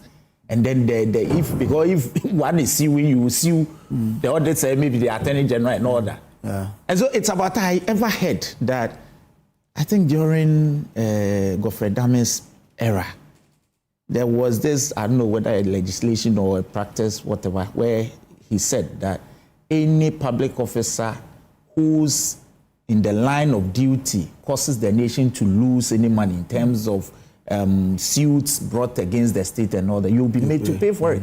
Because this one like this, if he takes the audit service on and he is at least compensated for doing that, who will pay? It's the state. And that's the challenge. It's interesting. So for some time now, we've been discussing how civil servants do things and we blame ministers for it. That's the problem. I will not.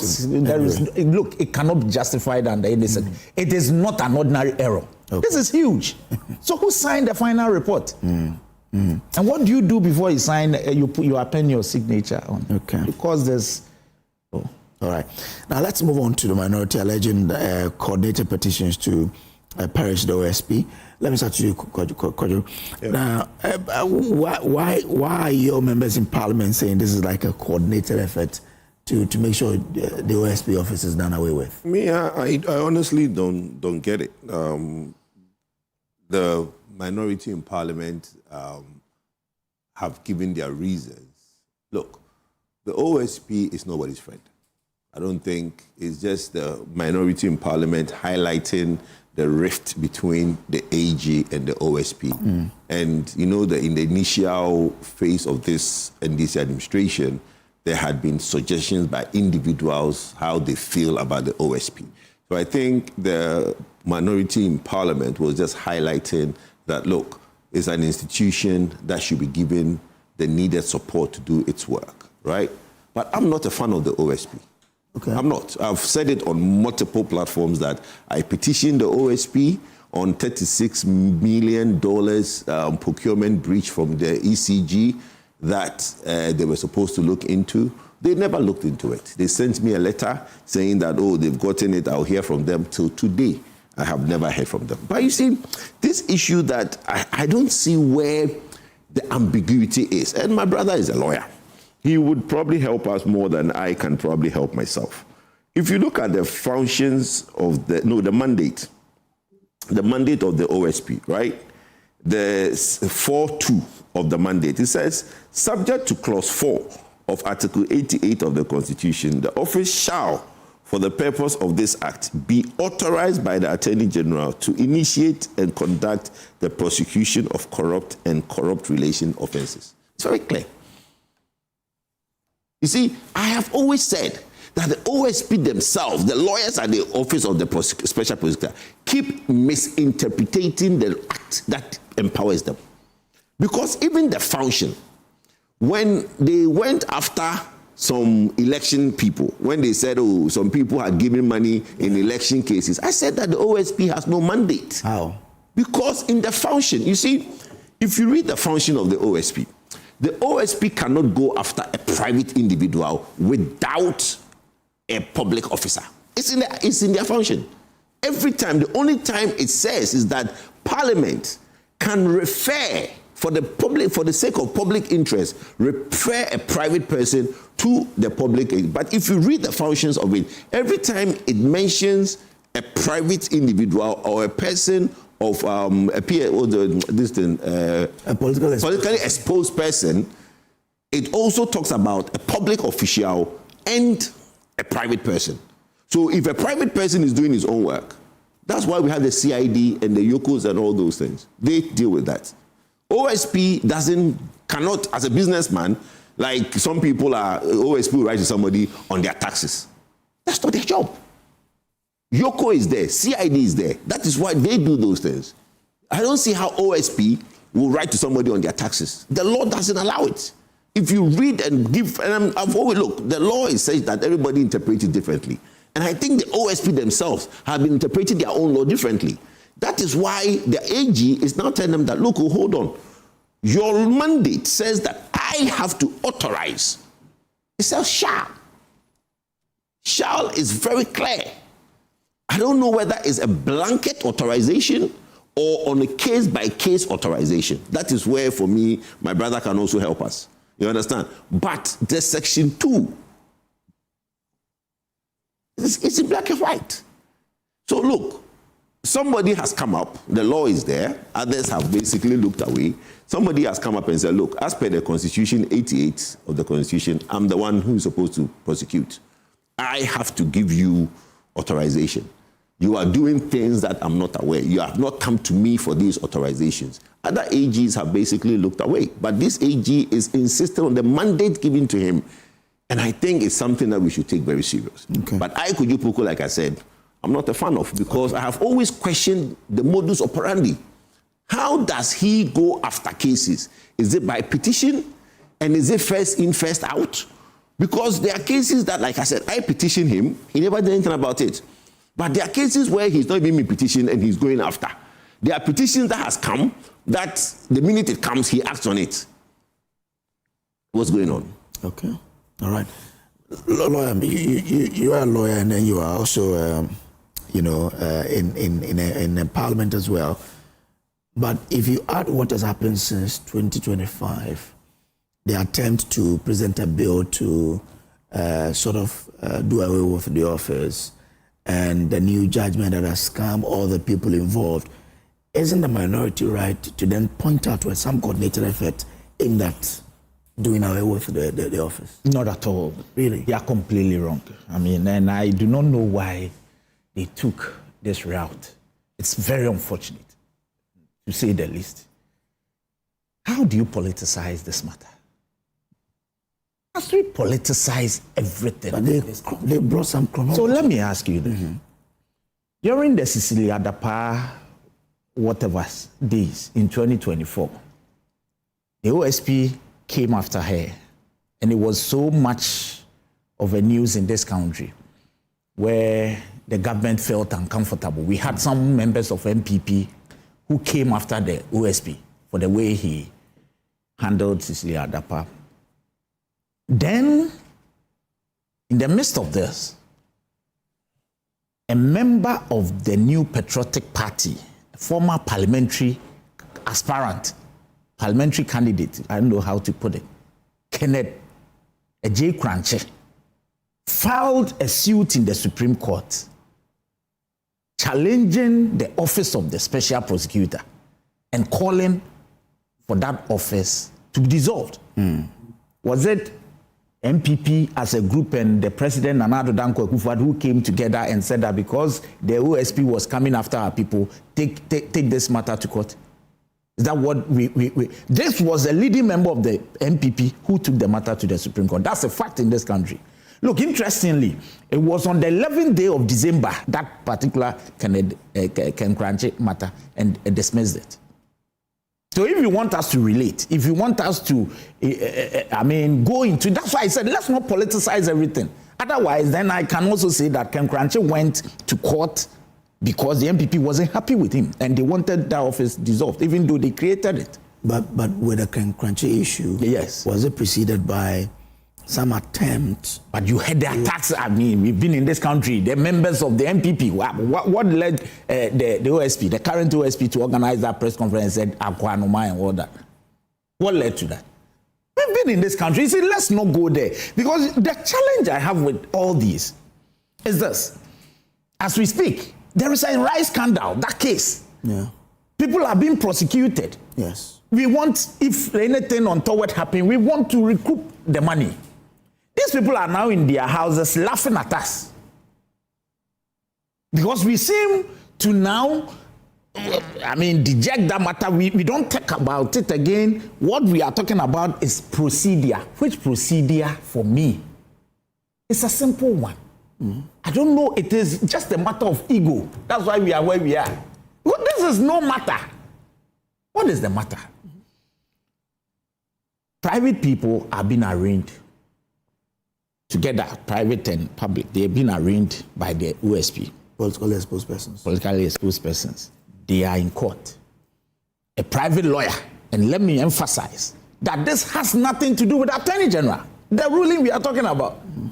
Private lawyer like myself, and this is what we always do. When you are handed a brief, you look at the fact, what you hear from your client, and then the law.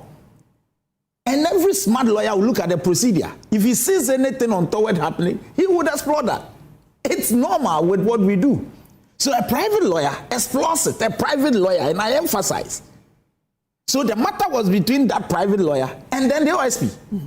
They go to the High Court, and the High Court was confronted with interpreting Section 4 of OSP Act, and he has that mandate.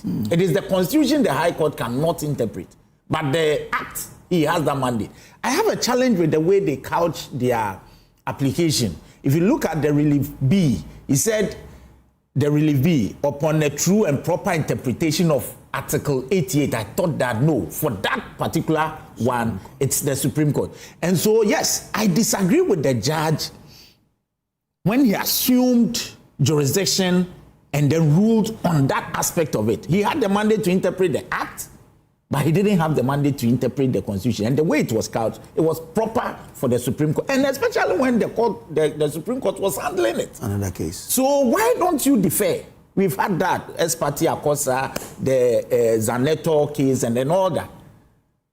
These are decisions I'm not sure the High Court judge doesn't know about. So refer the matter to the Supreme Court. In fact, you don't even have to refer, defer, because it's already there. And let's wait for the Supreme Court. There's another case at another High Court, and the judge... Absolutely. In fact, he even deferred and said that he's waiting for the Supreme Court. So why were you in a rush to determine this matter? But you see, his appreciation of Section 4 of the OSP Act is lucid. It's unambiguous. I agree with him in total. I thought that he shouldn't have assumed jurisdiction. That's the first point I would like to make. But having assumed jurisdiction, his understanding of Section 4, as my senior brother said, it's clear. I mean, there is no ambiguity. And it couldn't have been any different because of Article 88.4, 3 and 4. Because the Article 88, 3 and 4, which is an entrenched provision, gives that the sole mandate of prosecution to the Attorney General. Now, if the Attorney General has the sole mandate, and it is a constitutional provision, if you needed to couch any law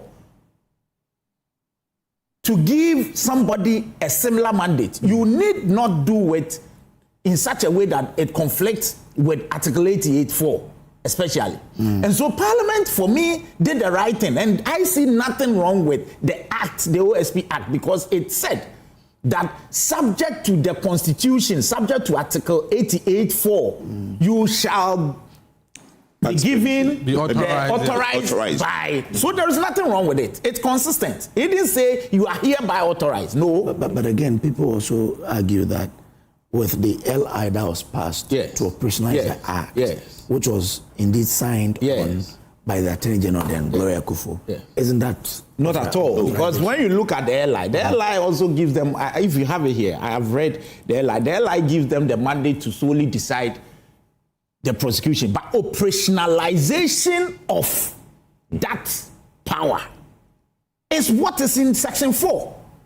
Operationalization. If you want to operationalize the power given to you, go through the steps 1, 2, 3. And the step is that seek authorization for. What is the authorization? At least we have precedents.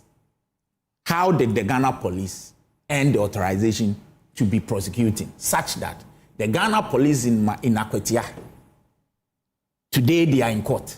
They need not come to the Attorney General for that specific authorization to prosecute a specific case. It is because of an executive instrument.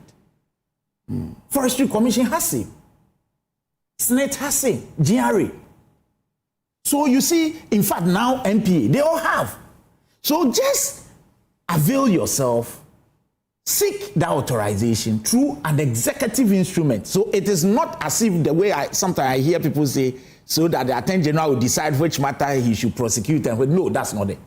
If he has that authorization, that will be it. He needn't come to the AG at every step in the way. In fact, people have also raised the issue of Section 4.1, which says that they are independent. Yes, because when they are prosecuting, the AG will not have to come to them and say, drop count 1, add count 4. No, that's not it. But in operationalizing your mandate, the law, and it couldn't have been any different because of Article 88.4.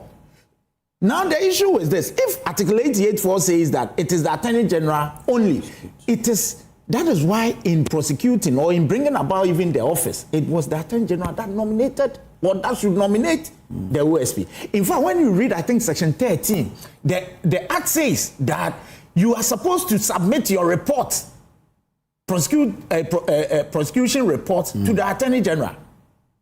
So I think that this matter is just about people's ego. The Attorney General is saying that I'm available. Come for it, I'll give it to you. Jack, go for it and prosecute the matter for us. We need our money. Will it be a one time? No, so if we need to, look, in a specific case like this, they can have a fiat. The AG can give them a fiat. Whilst we work on the executive instrument. which will give them that absolute authority until it's revoked. I don't think it will be revoked.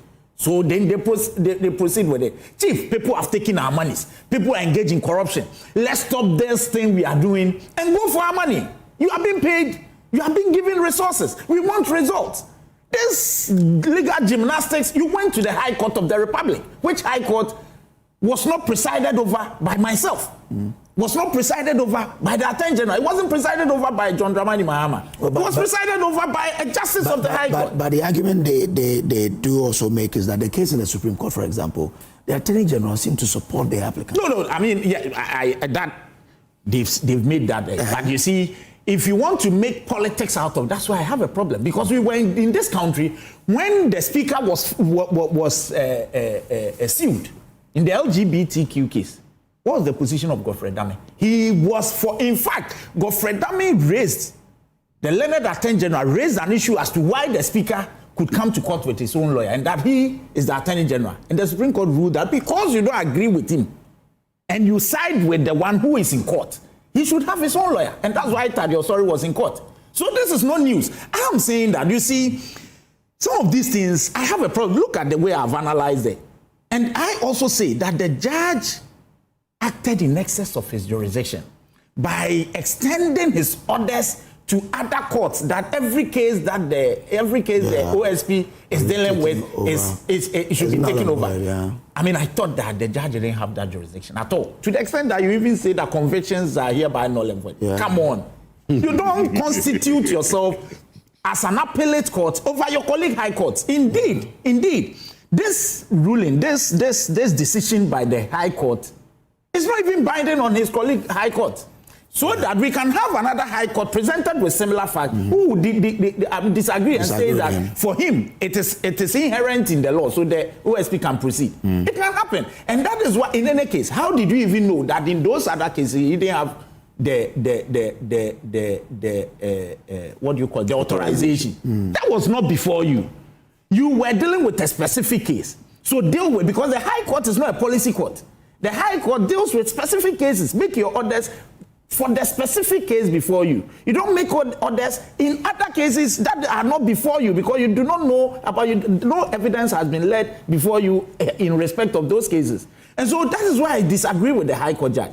Even though, yes, his understanding of the law as in Act, the OSP Act Section 4 for me is good. It's okay. But for him to make such orders, I thought he didn't have the mandate. And that is why I initially said that I'm surprised people are doing politics with this, because some of us, like you've heard me say, disagree with the judge in some fronts.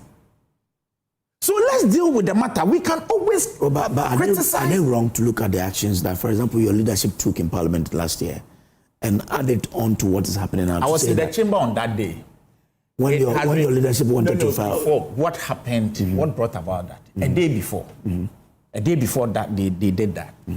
There was this matter, I think it came about as a result of the way the special prosecutor was going about arresting people. Yes. Yeah. So that Martin Pebble. Yeah. That discussion. When they catch one of their own. Yes. Well, you may say that. I don't know when Martin Pebble became Martin Pebble is not one of your own. But you let me proceed. So you see, what happened was that it was a matter that both sides, and go and check the hands. I don't know why people are taking this out of context. A lot of people from both sides, including my brother Kojo Oponkroma, and I think Honorable Asumedu, they all said it, that the OSP is not showing enough results for what has been put into the office. So those discussions went on, and the speaker said that if you people think that the OSP is not doing as expected, you know what to do. These were the words of the speaker. Then the following day, we heard what happened. Your leadership. And then the president, the head of state, said, hey, stop, I'm not interested in this. But like I'm saying, if they want us to go back, is it also the case that His Excellency Nana Addo Dankwa Akufo-Addo, together with his appointees and then the party, sat with Ken Kranche, who is one of them, to take the matter to the Supreme Court so that that office be nullified or that office be dissolved? But isn't your leadership and his position quite different? How is it different? Your leadership in parliament is an individual. Well, how is he an individual? He is a leading member of the party. Where the leading? Yes, because he's been an aspirant of the party. Of course, you see, let's not go there. You see, some of this is sometimes when you do that, you make us say things. But I'm saying that this has nothing to do with. Indeed, if today I think that certain things have come as a result of the OSP acting in any ways that I think is against the law, and I take the matter up. Let's not also make it look as if that would be an attack on the OSP. We are a country of laws. Yeah. If I have to explore the law, let me do so, devoid of this, politics, right? Because he's NDC, that's why he's doing this. Because in any case, this particular ruling we are talking about, I have emphasized that it wasn't at the expense of the Attorney General. This was a private lawyer who explored it. So why bring in the Attorney General who is only acting based on what the High Court of the Republic has said? What should he have done? Thank you. So please, let's not politicize this. If you heard Mr. Opoku, what he said he's not even a fan of OSP. But I will not take him on that because he said that he is for the dissolution of OSP. He has his right. If he doesn't agree with the way I have had my own problems with the OSP. So not the person. Not the person. No, I feel that office, we will continue having this problem because we started on a wrong note. That we wanted an independent office to prosecute. Yes. It was a wrong note. That's why we are having this problem. So anybody that anybody that comes to that office wants to be independent, but you cannot be independent in the view of Article 88.3.4. Who amended? Don't worry. Thank you. Until then, you cannot, and that is our challenge now. All right. Kojo, if it has to be done, it has to be done well. I think we want to fight corruption and fight it effectively. That is why I believe this office was established. But to be honest with you, if our argument is that Attorney General is appointed by the President and as a result of that, he wouldn't be, if you like, it wouldn't be, he can favor people within his government if he has to go after them.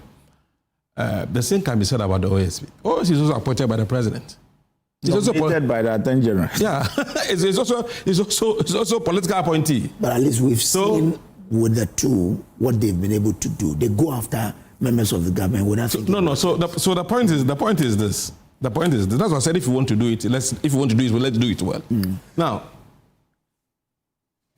we have petitioned OSP before. On Dr. Baumia's pickups. Myself, Solomon Owusu, and Apiadanko petitioned him on those 300 pickups issue. And he didn't respond to us at all. In fact, as if he didn't send him anything at all. So I have my own problem with him as a person, but not with the office. But even with the office, let's look at it carefully and see if really the office is necessary. For me, it is superfluous. The fact that the office cannot be independent. Cannot. Because of Article 88.4, that makes the office superfluous. We don't need it. We don't really need it. Until such a time that we will create an office that can be independent, that can get its powers directly from the Constitution. An office that the occupier of the office will not be appointed by the President. Then we can talk about issue of independence here. But so long as the President would have to appoint the person will have to also derive its prosecutorial powers from the Attorney General. Then we can't talk about the issue of independence. So that's what I'm saying. That if you want to deal with the issue, let's deal with our position. As a United Party position on this issue is that yes, we need to fight corruption and fight it effectively and successfully. But let's use an approach that can give us the needed results.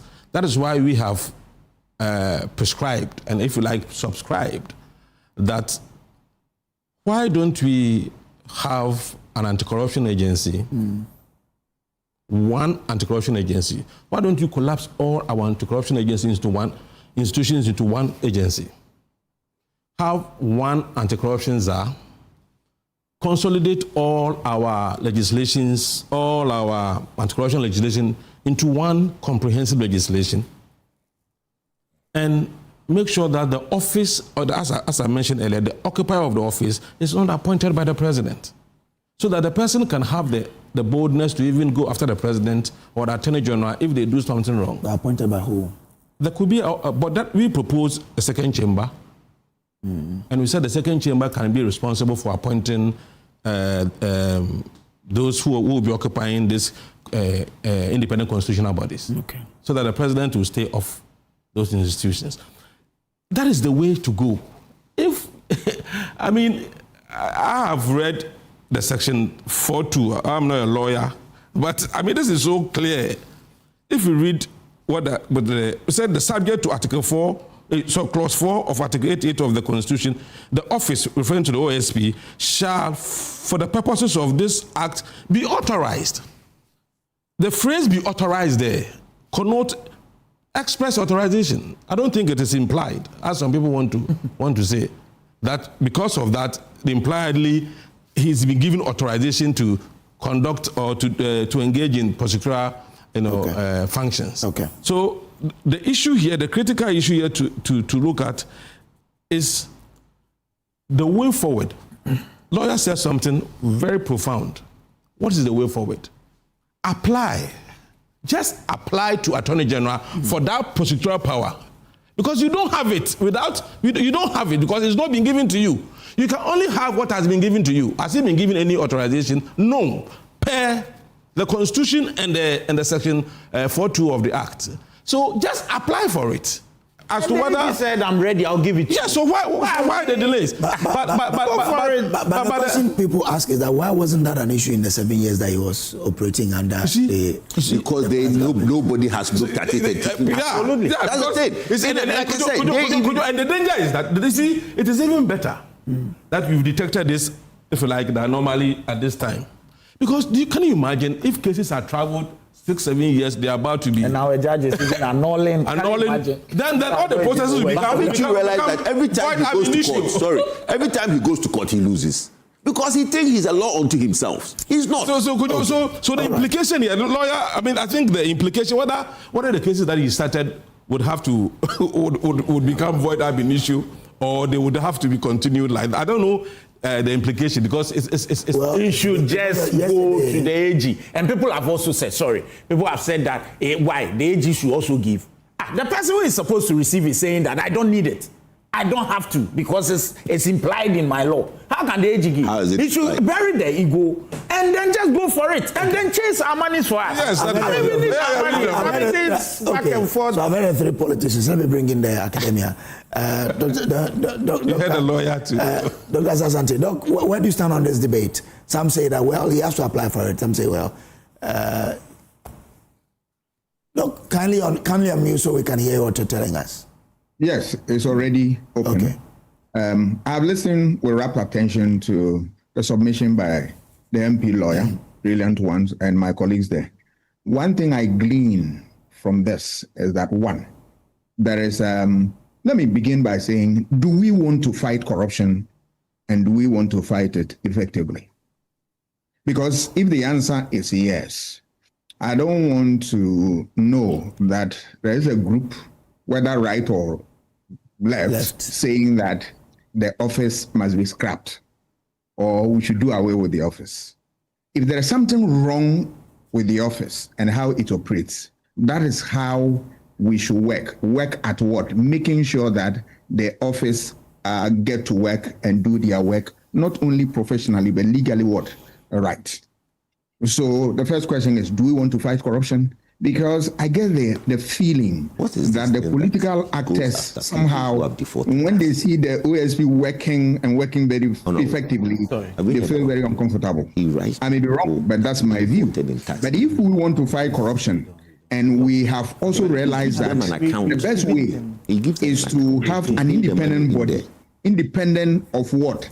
The Minister of Justice and Attorney General position, so that the person can muster the courage to take on people in government and people in other political space.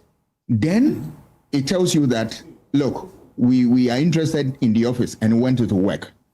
If you progress from there, then you want the office to work, you want to fight corruption, then the question is that is it a problem with the law of the OSP? If there's a problem, and the problem, as I listening to the MP, is one issue of executive instrument. If we have that, it seals all the problem. Or you go for authorization. So if that is the case, why don't you find solution to it? Let us know, how do we get executive instrument so that the OSP will have that authorization final and then work effectively? If the OSP for now is supposed to go for authorization and is not doing what the law requires of him, what are we doing as a society? Are we looking on, or there is something we can do to compel the OSP to do what it's supposed to do? And if we are able to do all these things, then I will have the belief that we really want to fight corruption. But if all these things come, and then people's solution is that let's do away with the office and all that, then as a political scientist and as a student of governance, I also want to believe that then the political access, some actors, some of them don't want us to fight corruption. Because if we want to really fight corruption, let us get to the bottom of the problem and see the way forward. Because there is always a way out.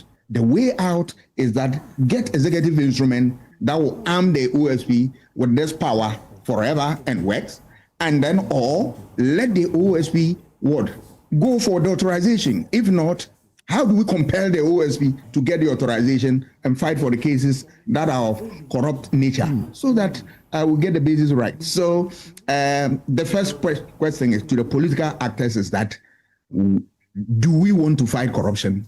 And if we want to fight corruption, we realize that we need to have an independent body, independent of the AG and Attorney General.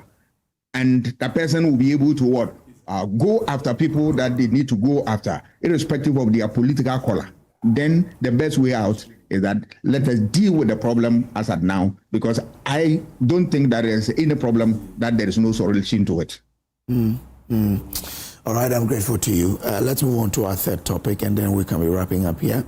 Now, power outages, we're asking, are they routine repairs or doom so in the making? Kojo, my brother, power outages, Look, people keep calling me and telling me, Kojo, why are you not saying doom so is here? I said, look, if your light goes off, do you need Kojo Poku to sit on national television and say it's doom so? For me, I honestly think we've gone past this as a nation. The ECG is saying that they are changing transformers. Fine, let's give them that they are changing transformers. But you see, let me avert everybody's mind to a publication sometime in 2024. Do you remember when the PULC fined the ECG, when Dubik was MD?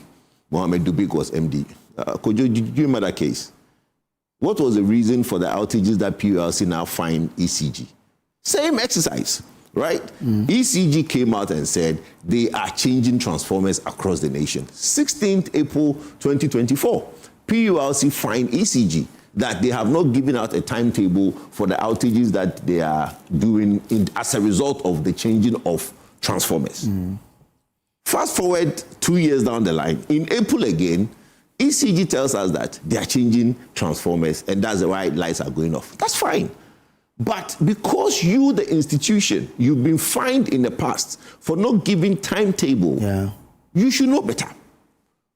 I have heard the ECG MD says, oh, he's apologizing to Ghanaians. Ghanaians don't need your apology. Ghanaians want their lights on. I understand the transformer problem. But you see, when you inherit an office and you make too much noise over procurement, this. Today, the NDC and the ECG and the NDC is saying that they are changing transformers. Which transformers are they changing? Which transformers are they using to replace? Wasn't it the same transformers when they came? They said that there are plenty containers at the port that they are over procurement. And that Dubik, he imported 12,000 of these transmission transformers and about 30 of the BSP, the big bulk supply point transformers, 30 of them, and then 12,000 of the smaller distribution transformers.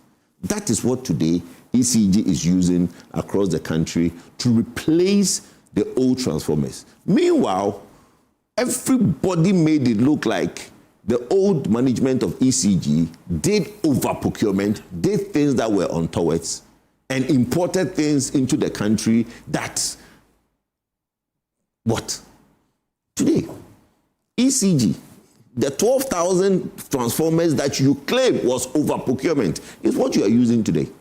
Because if you sit and somebody calls you and said, I need 200 transformers in OT, you're not now going to call China and ask them to, because our transformers are specific to our distribution network, right? A certain type of transformer. So you need to order ahead.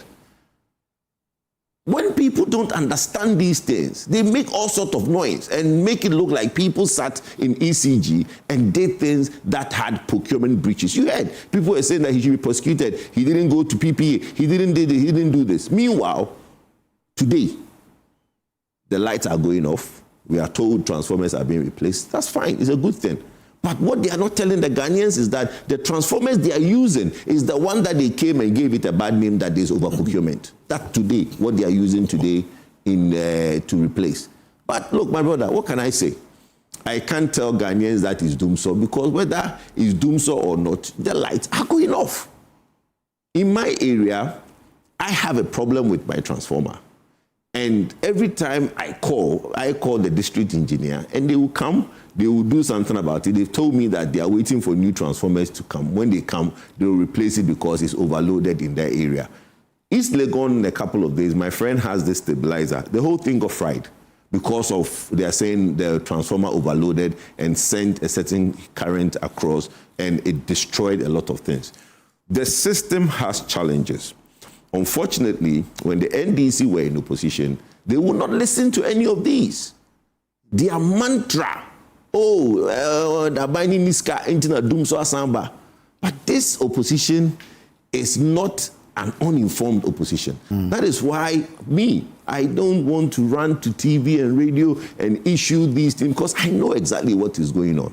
Okay. The outages are going on.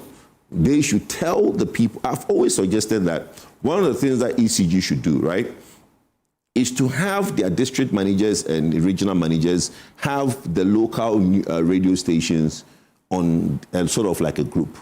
So if there are planned outages, you just put the information on WhatsApp or something for the radio stations in that area to tell the people that there are outages expected in these areas. When I was in Takoradi, we had one. Yes, so localized, look, I've always said that localized problems are going to happen, right? Like I said, this opposition is a responsible opposition. We will not run to TV and radio and make pronouncements that's not necessary. They did it, we are not going to follow same. At the right time, when we look at the numbers and we think that there is doom, so we'll issue a statement saying that, look, we don't have enough generation to meet the demand. But today, I don't think we are there yet. Okay, all right. Bennett. Okay, so I'll just do this quickly and then touch on something else. Hey, you have something else to touch on? I do. You see, with what he said, he only tried to do some little spin. Otherwise, what was the spin? He did well by acknowledging that this is not Doomso, and that, of course, he knows. I know he has some expertise in that field. He knows that it has nothing to do with the capacity, because you see, Doomso has come to be understood as excess demand over supply. And so he concedes that that is not what we have now. And of course, planned maintenance. And he also admits that there are transformers that are being changed and all that. That is what is happening. And so this is true at the doorstep of ECG. It has nothing to do with Gridco, VRA, and those distribution. And so where we are now, for me, yes, we may suffer some inconveniences in the meantime, but we only hope and pray that first and foremost, they act within time. Secondly, they do a good job so that we will not come back to face some of these problems. And then most importantly, the notices. Let us know where you are handling today or tomorrow so that we know how to plan our day. It shouldn't be the way sometimes it happens. You'll be there and then your lights go off. You may not have even pressed your shirt for the next day or something. I mean, that for me is unacceptable. For 3 days, close from work, go and there's light out. Terrible. We must admit, and especially as you didn't have that foreknowledge about why it would go off. I mean, that is unacceptable. And so the ECG must up their game. They must communicate what they are doing, when they are doing it, and how they want the people to adjust. And so, as for some of the things my senior said with regards the NDC saying whatever procurement and all that, you see, you claim you procured. We are installing, assuming it's even the case. It doesn't change the question about how you procured. It doesn't change it. It doesn't change it. You may have brought in something very, necessary for the sector. But how you got it, if there are questions you need to answer for it, you should. So for me, yes. So if there were breaches in the procurement, the fact that it is being used today would not take away the fact that you procured it fraudulently if it's proven to be so. So for me, that matter, I'm not too sure whether you are saying were there breaches. So let's wait. I am aware that some institution of state are handling some matters with regards to ECG. Yes, I'm aware. The minister has said it, and I've heard that they've referred some matters to some state institutions to handle. Let's leave it there. And then maybe we should have waited before, because now it raises some questions on the minds of people. At the moment, no, I'm not sure you brought us here to discuss the procurement breaches. No, I would have given you much information. But at the moment, we are talking about power outages and why it is so. And that's the point I'm making, that the power outages is been agreed largely by both sides. By a former presidential candidate of MPP, that it has nothing to do with Dumso. It has to do with, maintenance. Is the name so important? The most important thing is people. But you see, give me a minute, please. Yesterday, the minority held a press conference, said somebody was curtailing people's right to free speech and then all that. Did they really say this? No, you are the newsman. No, you are treating it as a rhetorical question. Why? I'm shocked. And what was their reason? That someone has done what? Who did what to who? When you arrest, there are people for expressing. Baba Amando, is that the name? Yes. Is that the issue? When we have told you, and I'm surprised they even brought in their presidential candidate to discuss this matter. Are you surprised? We have laws in this country. But I thought that's the next topic we are going to discuss. When he takes it, he's not going to come back to it. You see, there is a particular law in this country, Section 208, which has been used severally. Do you know during Nkrumah time, 1960? Do you know Apia Stadium? Do you know he got arrested? You spent a minute on it. We don't have a lot of time to wrap up. You see, Apia Stadium was arrested in Kumasi and was brought to Accra. Okay. There is this gentleman. Let me even talk about the students. SHS students who allegedly said some unpalatable things about our then president, Nana Addo Dankwa Akufo-Addo. And they got fired. It had to take, when the bashes started coming, the central government instructed that they be reinstated in this country. You know Bobby answer. What are they saying? What is it? Baba Amando got arrested. He was charged. Thank you. Oh, please. No, because nobody is telling. Look, what the High Court, the Circuit Court judge did had nothing to do with any impropriety in law. He was right to keep him in 20. Why? What's wrong with that? Because you see, why is it every? Yes, but deny him bail. A lot of people are denying bail. On a felony. Hold on. It doesn't take you to ask on what. Okay. If you are asking, if you are critiquing, you have to give me the basis for it. The High Court, the Circuit Court judge had discretion to exercise, which discretion is not yours. He exercised it. A lot of people sorry, it doesn't matter. I'm telling you that a lot of this. Oh, please, I wish I had time to deal with. No, you have. That's what I'm surprised. No, don't take my time. It is the second topic that we are discussing. I'm surprised you are jumping the gun. He was done. We're done. He's done. Please coming back. We are done for the day. Yeah. So the point is that let me use your time. No, this matter. Let's back. Doc, I'll use your time. Nobody's giving you their time. How are you going to use our time? Kojo, I mean, on the ECG issue, I think, occasional outages. I mean, occasional outages for maintenance, they are normal in any power system. So what is happening, we know it is not a situation where the outages become, if you like, frequent, predictable. Added three continuous days. Yeah. So when they become frequent, predictable, and prolonged, then we are gravitating towards doing so. But as we have it, it's not doing so. And I think the reason why I supported the argument that the 1 cedi should not be removed is for us to have our lights on, and that is why I will always support that levy should be kept, because it was meant to solve this problem. Thank you very much. I'm grateful. So he has nothing to say. Captain Smart was detained. You know Dr. But I hope I get my 1 minute. You know Dr. Let me take a minute from Doc. What you people have done in this country, Doc, you're on mute. What I want to say about it is that, there was a time, Kojo Oponkroma, when he was a host of news, the Joy program. SMS. He quickly put together a team made up of VRA, ECG, and then West African Pipeline, and all those, stakeholders in there. That day, I really reasoned from what you're saying that we are not getting the truth about what is happening in our energy sector. So from that time, you realize that people will come and tell us stories, and politicians will come and blame one government, one regime, and another. But the real truth, we are missing it. Because other than that, why do we keep on talking about something continuously without finding solution? It tells us that, look, we are not there yet. But because we don't have time. All that we need is the truth about the situation there. We need transparency about what is going on there. Then we need solution. We must put people there who can turn the tide around and make life better for us.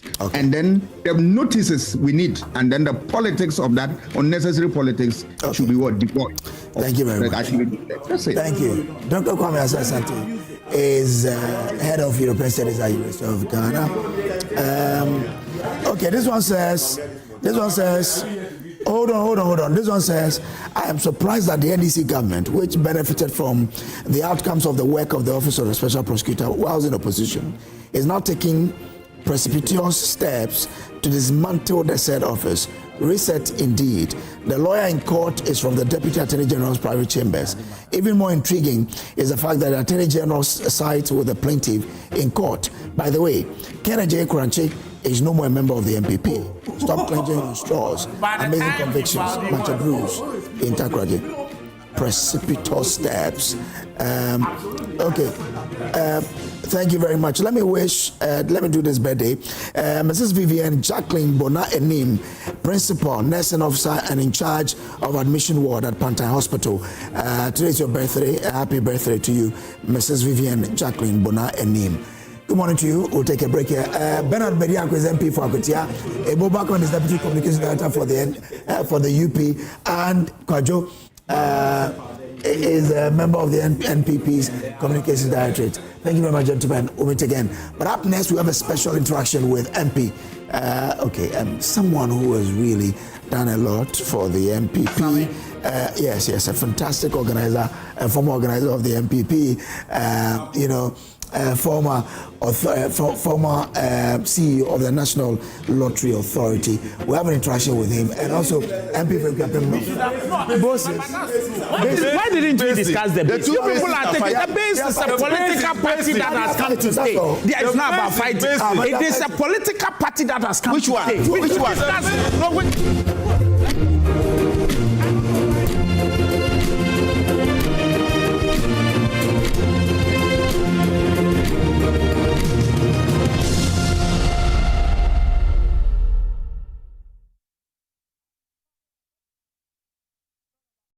Cadbury hot chocolate, crafted from cocoa, milk, and sugar. Creamy, chocolatey, frothy goodness, rich taste, so satisfying. Cadbury goodness, the treats you deserve every day.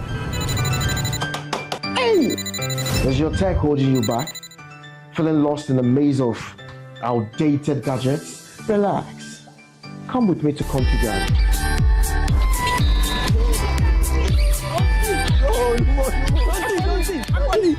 See magic. Now I've been international fashion designer. No more president talk matter bia. Comfy Ghana. Classic. Wow, number one.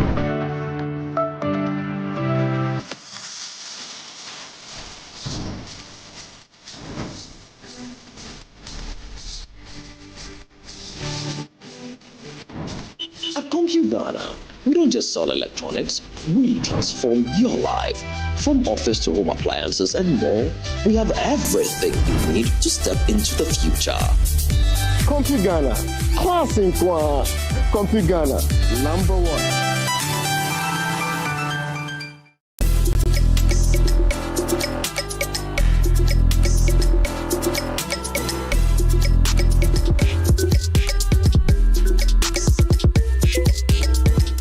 Eye bribi kitua bi na yede bo nya ye do ho ban.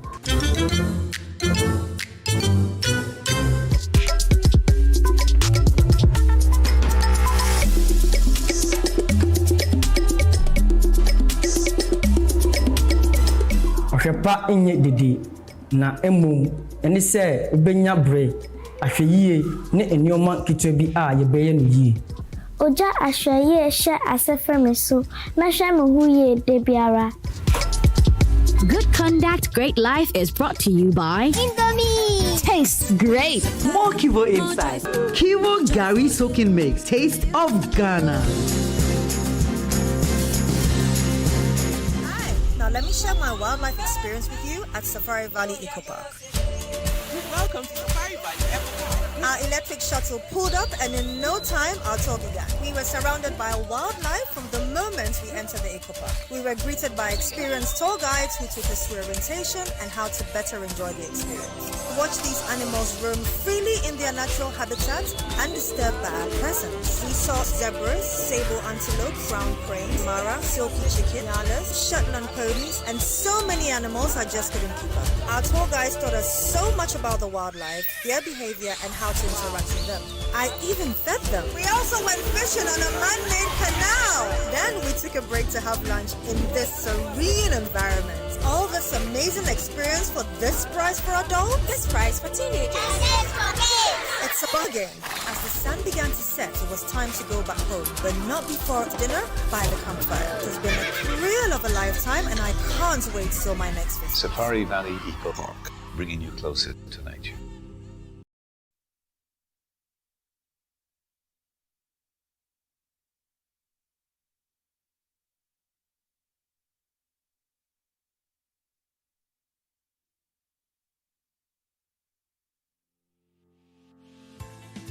I was born at Jachi. Lived all my life under military dictatorship. Knew about the curfews, whereby 6 p.m. you have to sleep, whether you like it or not. Those were the turbulent years in Ghana. I remember somebody asking Agyeman-Rawlings that, when are you handing over? And he famously said, hand over to whom? When I passed the common entrance, they gave me a prospectus.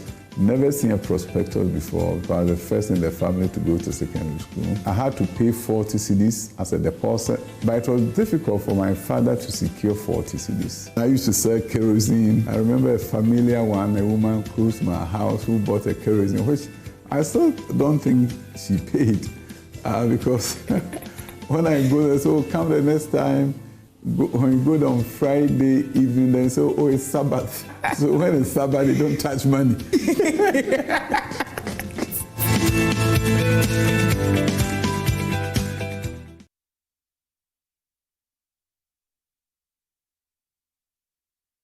From farm to plate, do you really know what you're eating? Any glitch in the circuits of the food chain can change the price and size of what you eat. Technology has changed the face of farming, but how is Ghana plugging in? Join Jesse Aram Agbakpo, Emmanuel Bright Kweku on the food chain as they project startups in the agri sector, highlight the gains and plight of industry players while engaging with experts for more insights in agri-related issues. Food chain, everything agriculture and more, as during the Joy Business Report every every Thursday at 1 p.m. on Joy FM and every Saturday at 6 p.m. on the Joy News channel, with a repeat on Tuesdays at 2:30 p.m.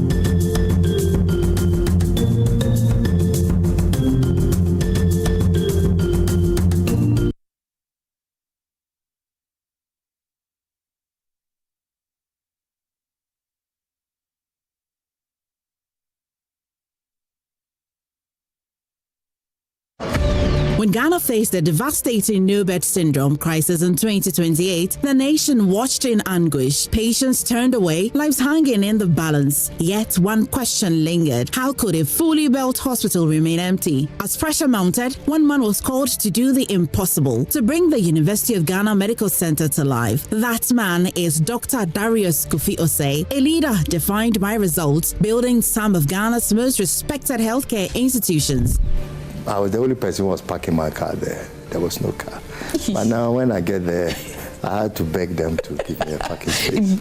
His journey was shaped by hardship, setbacks, and a life-changing moment. A monkey bite that first took him to Etibie Hospital, the very place that would later define his path. In fact, Etibie is what made me, and I've learned something that humility opens the door for a lot of things.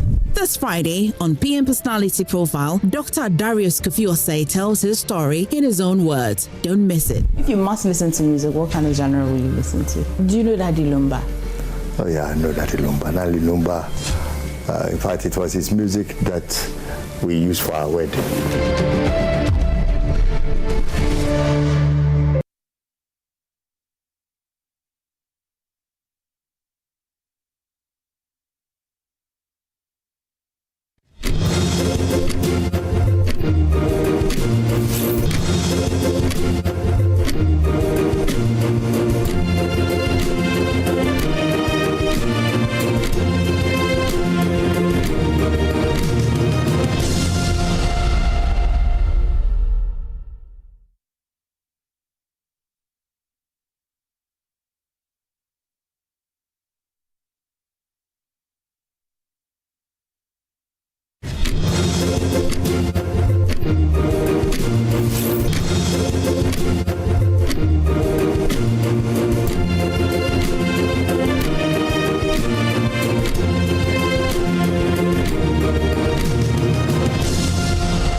Welcome back to the AM show. Now time for us to have a conversation with someone who is regarded as, a great organizer for the NPP. And in those days, when he was the national organizer, you meet people to say that this one, the grassroots really do know he was able to mobilize the party so well and ensure that victory 2016 was delivered for the party. After that, he's become CEO for NLA, National Lotteries Authority, and currently he is the MP for Ekapim North and an integral member of Dr. Baumia's team. He joins us today for us to have a conversation about the NPP's reorganization and what the flag bearer has been up to. Sami Awoku Esquire, he's a lawyer as well, so let's add the Esquire to his name. Good morning, sir. Good morning, Kojo. All good? Well, good to see you. Good to see you. Once we're blessed to be part of the day, and you have to be grateful to God for the gift of life. How could you achieve so much at this young age? How could you achieve so much at this I think three things. First of all, St. Augustine's College like this imbibed me in one thing: perseverance. Okay. Perseverance conquers all. Even when it's so tough, you still have to keep pushing. And then again, apart from the perseverance, don't discount the God factor. And also have a pure heart, a pure mind, pure spirit as you go into anything that you want to achieve. For me, there's never a no or negative in my dictionary. Okay. No matter how difficult the situation looks, I still look out for a window of opportunity. So where people see hopelessness, I see hope. And I hardly get dispirited. Okay. I hardly get disappointed.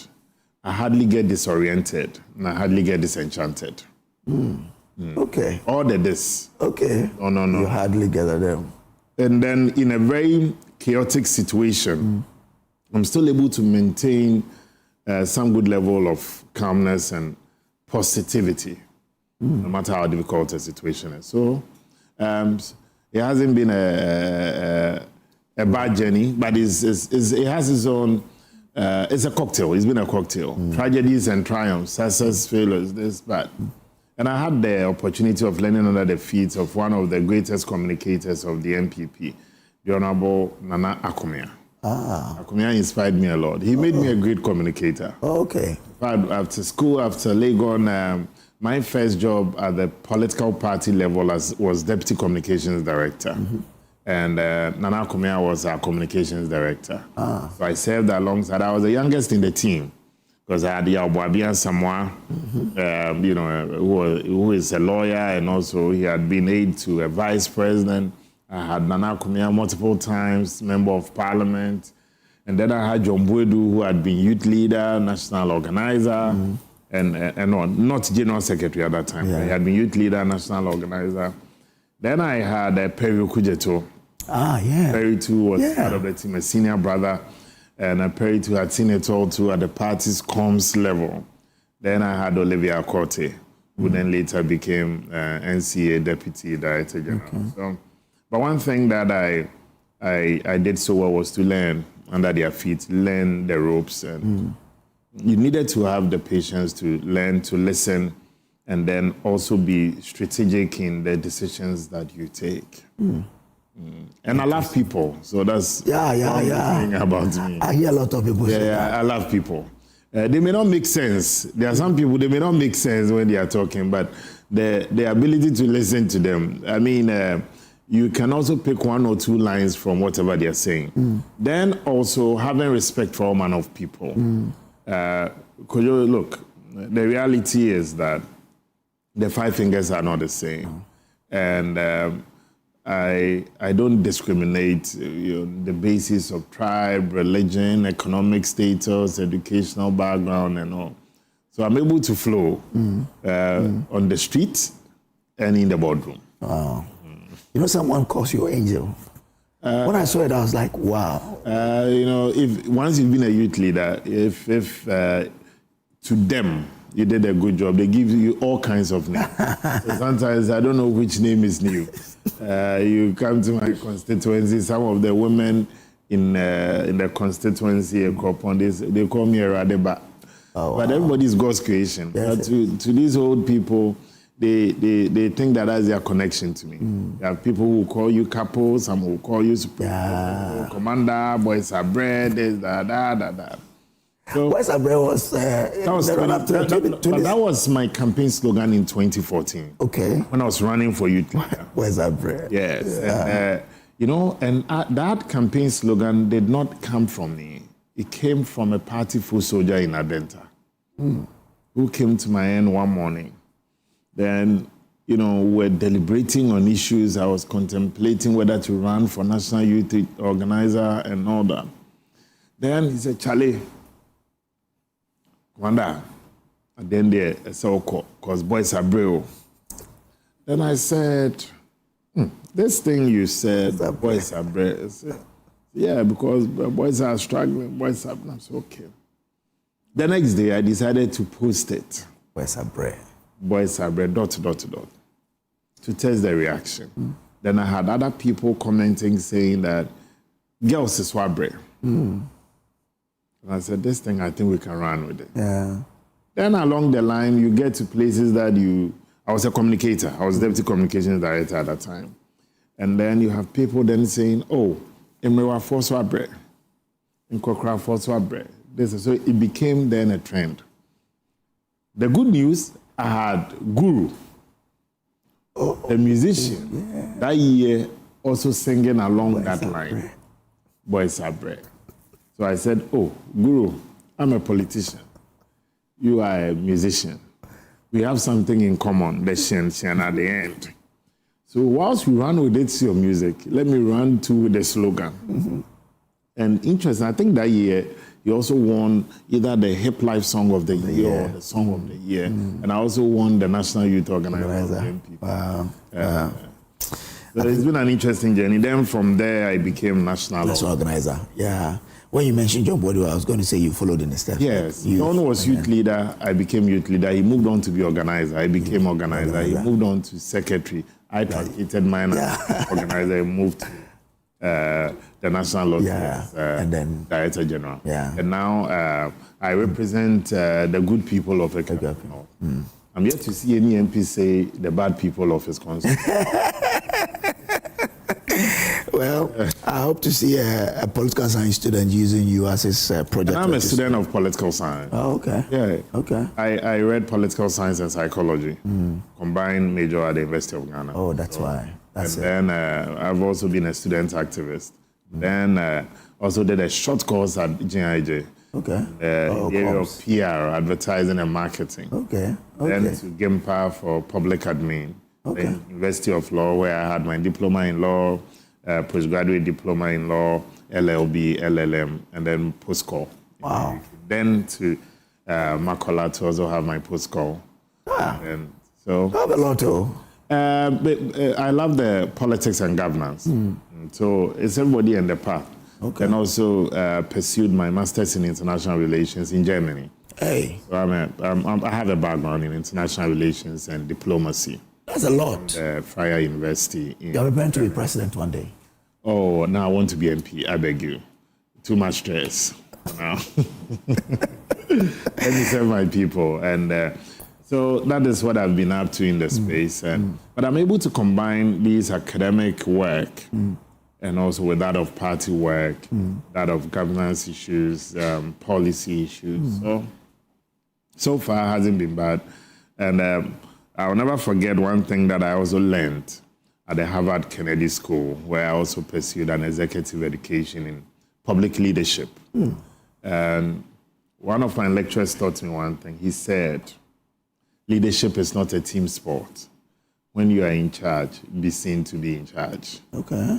Yeah. Okay. So you take leadership. Okay. When you are put at a place to perform, take leadership. It's not a team. When there's a problem, they have to blame somebody because somebody must sign off a decision. And then I also will never forget one thing I learned there. They say you hire people for them to tell you what to do. You don't hire somebody for you to tell him what to do. Kwesi Chum and the team at Multimedia hired you for you to advise the station on what can drive traffic. You cannot be the host. And they are still telling you what to do to drive traffic. Okay. All right. Interesting. That's one lesson that you can also take along the journey. Yeah, sure. But also, in all fairness, also in political party organization and activism, the Blade, John Boydu era and Jake's era. Because I think I've been one of the few, not the only, one of the few. Myself, John Boydu, and a couple of others. The party sponsored me to undergo grassroots training and mobilization in China. So I've learned a bit from how the Communist Party also organizes its base. Oh, okay. Again, also learned from how the Conservatives also organize their base in the UK. Okay. Several training programs and several short courses I had with them. Party also invested in me to also understudy the CDU in Germany, Angela Merkel's party. Yeah.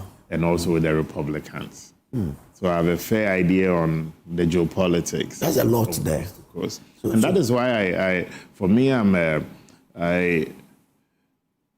owe NPP my everything because I need to give back to the party when it comes to organization and reorganize. So yes, we won when I was youth leader and organizers 2016, 2020.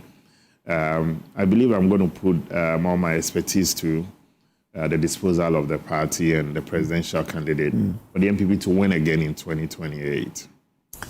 When you speak to people, they seem to suggest that, well, 2028 is a game for the NPP. I didn't get that. What did they say? They seem to say that 2028 is not a game for the NPP. So, but who is the NDC's candidate? They say no matter who comes. So that is the mistake people make. No elections is a top-up. And President Mahama, in fact, in 2016, let me take you way back. When the NPP won 2000 elections, the whole thinking was that the NDC was done. Yeah. J.H. Mensah said the party is not coming back again. 2008, we lost political power. In 2012, President Mahama becomes president. In 2016, Nana Addo wins.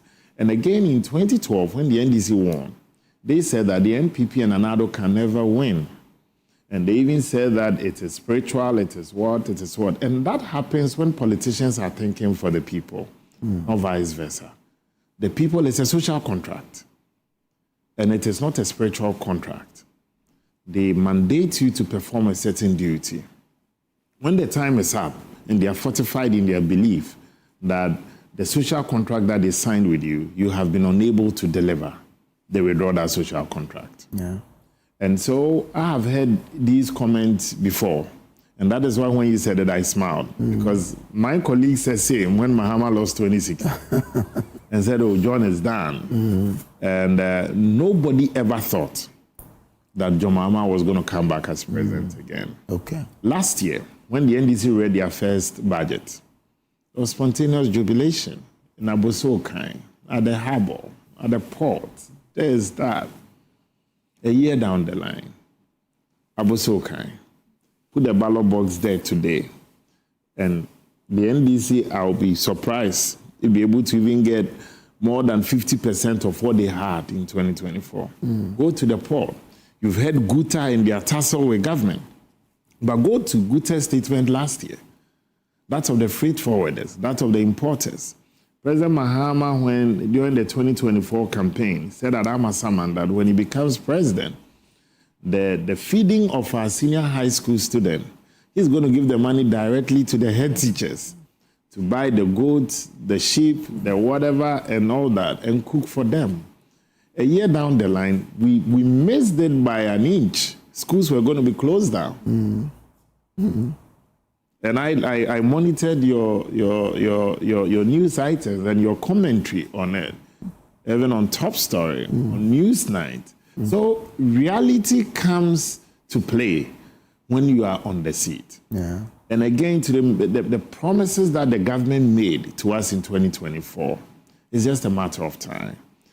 There were some social commentators, CSOs, leading members of civil society, who felt that even the NPP should be banished. And the best thing that happened to Ghana is the JM return. Did I read some of their Facebook posts? And all I say is give time, some time. Okay. That does not mean that the NPP's win will be anchored on just, and I'm repeating myself, the NPP's win will just be anchored on just the NDC's failure. NPP must have its own strategy and path to victory. So that's where I come to. That's right. What is your strategy and path to victory? What are you doing I don't to reorganize that? I also don't think you should expect me to tell you strategy. Okay. Now tell me about what you're doing to Okay. So as for strategy, we won't go into it. But what I can say is that the presidential candidate is clear in his mind that 2028 is winnable. Okay. Again, and in getting there, once you know the end game, is the steps towards the destination. He's spending time to reorganize his secretariat, reorganize his team, and also prepare a path of engagement. He started this engagement with leading members of the party, with people that he believes they are stakeholders in this enterprise and where we are getting to. Again, he's been engaging colleagues that he contested the 2026 January 31st presidential primaries with. He's paid them personal and private visits. He's engaged them on the way forward for the party. Also, the Brian Achampong picture I saw is recent. The one that they were having the walk? Yes. Oh, that was okay. But he's engaged his colleagues, reached out to them. In fact, there's this saying that the winner must be magnanimous in victory. And so, in accordance with that philosophy, he also reached out to the 4 leading candidates that he contested against in the January primaries. And he's also demonstrated his commitment to also carry them on board. He's assured them of his fidelity to the party, fidelity to the process of us winning 2028, and how all of us can carry each other along the line to that safe destination. Again, as leader of the party, he's also said he's open to ideas. He's open to also carry their supporters on board. That also means that his supporters as well, of which I am included, must also have that big belly to bring our colleagues and brothers and sisters who supported the other candidates also on board. I believe that we are stronger together. I have no doubt in my mind that a stronger MPP can deliver victory. But people should also not forget, in 2015 and leading to 2016, we didn't have a national chairman, a first vice and general secretary. The NDC thought that the MPP was in turmoil. And on several occasions, I remember Evans Mensah's top story. Today, NPP tightens the news around this, the neck of his national chairman, And so the NDC thought that because the top, there was disunity at the top, the base was also affected. So they miscalculated and misread the room. And the NPP had one of its largest electoral victories in 2016. So for a political party, sometimes what you see in the open, if you go down, there are things that unite the base. One of it is persecution. 2 is hunger. 3, lack of opportunities. So persecution, when they feel that they are being targeted, because look, even though there are things may be happening in the hamlets and communities where just a little offense or brush with the law, you have a district chief executive of a ruling party targeting you as an opposition activist in that community, gets the police or goes behind the coercive machinery of state to intimidate you, arrest you, and all that. These things, when they are happening, it also emboldens the base of the party to now come together to fight for victory. I did mention hunger. The NDC won on the backdrop of promising cocoa farmers almost 7,000 cedis per bag of cocoa. At a certain prevailing market price. At that time, they didn't talk about certain prevailing market price. They said they are going to do that for the farmers. Fast forward, Nanado left us with 3,200. The NDC, as we speak today, they've taken us back into time to 2,500. But I can tell you on authority, if you go to some places in Doma, some places in the Ashanti and Western areas, because of lack of opportunities and people, cocoa bags not being purchased by the LBCs and the produce buying companies and all, now they are even being made to discount it further to 1,000 cedis per bag. Oh, this I'm telling you for a fact. Because if you take it to the LBCs, they will tell you they are not being paid. So for you too, you also need some breadcrumbs to feed the family. So now even the 2,500, make no mistake, since October, they haven't been paid. Beyond the rhetoric. We're told monies have been released. Where? I can tell you, can check. For many of the places. This Doma story I'm telling you is as recent as 2 days ago. So there's the reality on the ground, the hunger, the desperation, the frustration. You have, they promised us that the e-levy was draconian. And if you do a Momo transfer of 1,000 cedis, you pay 10 cedis. They said it was draconian. You buy fuel of 1,000 cedis, you are paying 83 cedis under the Doomsday levy. So the NDC, as I said, is just a matter of time. But the NPP too must prepare the machinery to make it an election-winning machine for the party. And that is where I am happy that Dr. Bawumia is not resting, but engaging people. There's going to be a shift in strategy as he moves towards 2028. It's not every engagement will be in the open. Some he's going to spend time engaging groups within his party, outside his party, within the ecosystem, making sure that he gets a fair understanding of the issues pertaining to industry by industry, sector by sector, and how genuinely people are feeling or faring. And then what must also be in public, an engagement with media. When the time is up, he will then do it. Once he's engaging and preparing for 2028, we've heard about some breakaways from your party, the base. Which of them? Because I know that, I think I've seen a court case, so I'm unable to speak to which of them. Well, we heard about the base, right? Now Yes. we are told the base is fighting the base movement. So that is why I'm saying But don't they all have something to do with it? Let me be very frank with you. I'm not one of the people, sadly, who will completely sweep whatever they are saying under the carpet and say, oh, ignore them and all. I'm not one of the people. But I'm one of the people who can tell you that no matter how difficult the situation is and how upset you are and how agitated you are, there still must be a line of convergence. History does not support breakaways from the NPP and NDC. None of them did go ahead to win polls. From Gusi Tano's party, Reform Party, Beda Samuel's DPP, that of Nana Konedu's NDP, none of them was able to stand and win against NDC in even a single constituency. Fact. We've had our own tragedies as a party, but none was able to defeat the NPP in a single constituency. That doesn't mean that they didn't take away vote from NDC and NPP. It may be small in size and numbers, but politics is a game of numbers. I think that be it the base, whether base movement, base Ghana, base Accra, or base Takoradi, the reality is that we are stronger together. The very candidate that you supported in the run-up to the January 31st presidential primaries, if your candidate is on board the ship, then you have absolutely no basis or reason to say that the one that I supported is even on board the MPP enterprise. So why this hardened heart? And then what is the end game? Is the end game just to see that the MPP does not win 2028? Does that bring satisfaction to you? That is wasteful emotions. Because you'll be back to square one.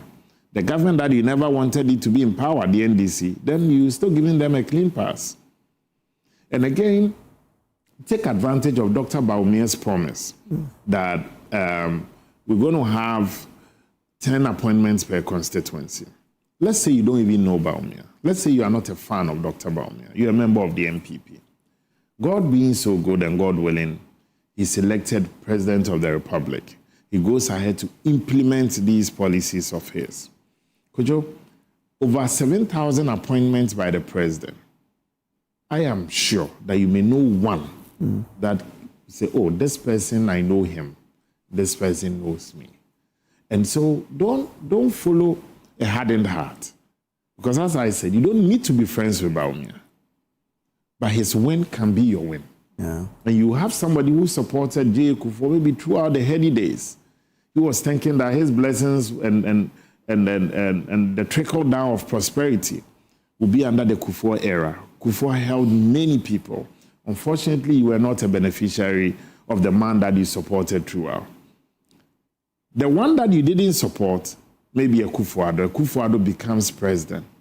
But it was under Akufo-Addo's era that you also witnessed an expansion of whatever you were doing. You may not be a big fan of Dr. Baumia, but maybe it will be during his tenure that your dreams, your aspirations can also be realized. So that is how I figure and picture the politics. And I have been on the street observing campaign strategies, campaigns and all. One thing that I never go into an elections with is bitterness and hate. You will waste your time. Okay. Because sometimes you can hate somebody without the person not even knowing you hated him. You can die without the person not even knowing that, oh, there was once upon a time somebody in a Hunter West who hated me. Never knew him. The person is gone. Interesting. So what do you say to those? For example, I've seen a video making rounds by Hobson who says your party will degenerate into becoming like, he mentioned the CPP. I don't wish to discuss him. He's been a member of your party before. Well, he's no longer a member of our party. And unfortunately, that will be his wish. I honestly wouldn't like to spend time to discuss him. Okay. But if you are not at the top, you won't be a topic. The mere fact that they are discussing the NPP means that the NPP is at the top. And the same things were said about the NDC when the NDP broke out of the NDC and you had that of a reform party and all, but it still prevailed. The MPP NDC today, people call it the duopoly.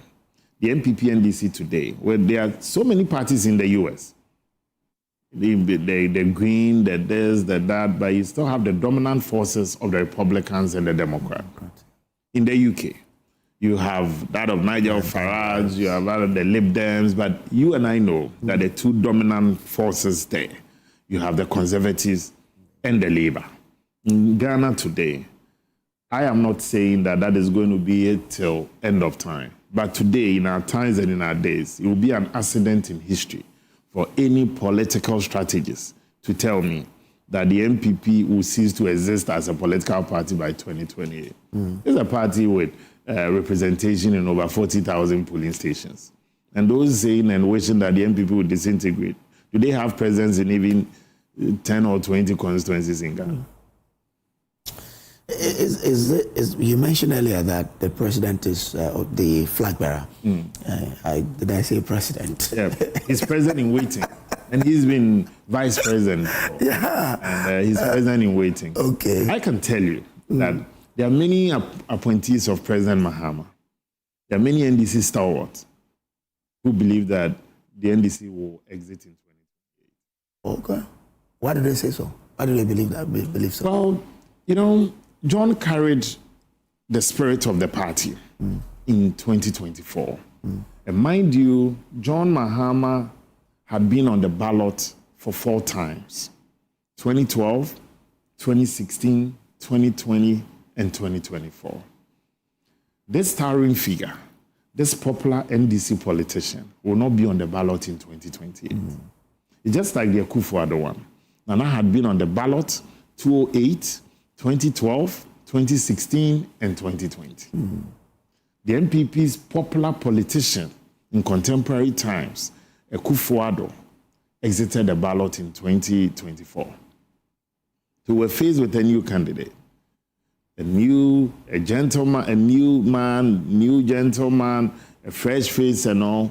We needed to also market him to the Ghanaian people. Kojo, political marketing, it's not just the billboards and the T-shirt. That's a mistake people make. The actual marketing is on the ballot. Okay.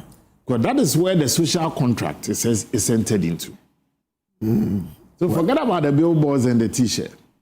The actual decision is when I pick the ballot paper and I look at the faces on the ballot paper and have a feeling that is this one that I can hand over my destiny to.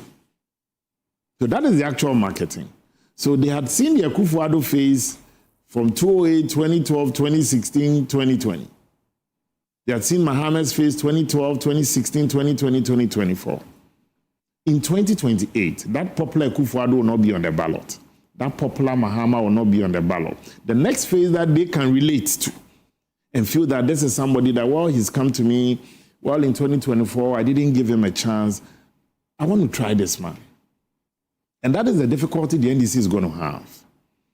And the government is going to implode because, look, today, isn't it strange that Mahama is less than 18 years into office? But you and I... 18 months. 18 months to office. But you and I, we've seen countless polls of people predicting who will take over from him. When the government is less than 2 years. You've had one touring, you have one walking. You've had one touring and you've had one walking. So what the business of the government is not being discussed. You've had recent polls telling you which people who are neck to neck. You've had one who is the Sanahene of the palace. That's the chief financial officer. Also holding the money bag. And also deciding that, okay, as I do the politics, let me also now try to also support the constituencies. In December, the finance minister supported NDC constituencies across the country. Yes. I'm telling you. Government expenditure or his personal? Well, I'm not saying government expenditure, but I'm saying he supported. Okay. You've had the national chairman of the party for the first time in the history of their party. After elections, he's embarking on a thank you tour. I mean, he's no novice. He's somebody who has been through the ropes. He's realized that, look, the guys at the Jubilee House, they are sharing the thing without recourse to me. His own son was made a deputy CEO for MEF at a time that in the organogram and the architecture of MEF, a deputy CEO doesn't exist. And at that time, the president had an opportunity to place him somewhere else because he was part of the first 10 appointments made by the president. Then you have the chief of staff, who also believes that he has served his boss for a long time. It's time for him to also be the driver. So whilst he is also walking, embarking on walks, the chairman is also touring. You have the finance minister also spending. I wish the NDC luck. That's what I'm saying. But why didn't you talk about Haruna Addo? Is he also teaching? Well, no, Haruna is not teaching. He is preaching because he also did indicate that he was looking forward to see Nana Jane also becoming leader of the party someday. Prof, I don't know if she's going to contest, but if she's going to contest, maybe she will have to double up because the walks and the tours is gaining momentum. But as I said, I don't wish the NDC success. Okay. When it comes to their race, I wish them luck. Okay. Because as a ruling party, they also owe it as a duty to hold the very fibers of our country together and still keep our country safe and intact till the exit 2028. What will be? But I know that within the NDC, if you go on their platforms, it's more than funeral. People are wailing. The die is cast. People are yet to see their dreams come into fruition. They are professional groups. They are becoming disillusioned. People believe that now the whole government is being centered and being built around few people. Perception, real, is their matter. If you go on social media, you don't need me to tell you some of the things their own people post. So it won't be easy for the ruling party. But it doesn't necessarily mean that the MPP can sleep. So for me, I just think that in spite of what is happening, the MPP must just put its house together and first. And they are going to look. I was in Tema last week, gone past the motorway and getting to Community 11. Then I see a banner, small banner. I should have taken a picture of it. It's a Youth for President, support Julius Deba. Oh. Yes. It's a banner. It's around the Community 11 Alisa Lane. Okay. You go further towards Community 4, I see grassroots hoppers support General Mosquito for president. So in the road they come. Anyway. Then I saw a video of the independent member of parliament for Asante Achim area. The one who defeated Honorable Apiaku. One video last year commending the Agric minister and saying that he and his people will support him for president. Agric minister too. Okay. They inside quiet. Yeah. So they already have about 6. Okay. About 6. So we are done with ours. We are currently doing rebuilding and reconciliation. Hopefully by end of September, the MPP will be done with its internal reorganization. Up to the national level? Up to the national level. Okay. The next 2 things on the radar will be that of the parliamentary, whether for orphan or for... All of it together. All of it together. But what's the assurance or the promise that the Bawumia presidency will offer Ghanaians? Based upon which Ghanaians will decide to enter into that social contract? Bawumia cannot fail the people of Ghana when he's elected president. He's seen it all. We've had our own difficult times as a nation, as a government, as a party. He's blessed to have 2 living former presidents, God willing, to also give him the best of advice. They will share with him their moment of pain and moment of joy. They'll share with him where they failed and where they succeeded. And I'm happy that he takes counsel from these 2 living former presidents. Again, I also see Bawumia, the things that Bawumia reminds me of a leader that the things he looked at, predicted, and took a long shot into the future. His generation and contemporaries thought that he was disconnected from the realities of the day. Today, the values that Bawumia shares has become the values of our nation. The things he spoke about, nobody ever thought that today, even if you want to get watches to buy, and you're able to connect to the watches seller, you can get paid through Momo and get it delivered to you at Multimedia. When he spoke about the digital tools and the use of the digital space to boost our economy, mobilize revenue, and turn our businesses around, people thought that the man was preaching to the Eskimos. But today, it is real. He also felt that, and I think one of the things he's going to concentrate on when he's elected president is opportunities and wealth creation, on how the young people can be empowered. Today, if you're a young person and you are in Ghana, you are not competing just with the one seated next to you in the classroom. You are competing with somebody in Nairobi, somebody in Dar es Salaam, somebody in New York, and somebody in Tokyo. People sit in their rooms to develop solutions and apps, make money without hitting the ground with a shovel, with an axe or cutlass. So the times have changed.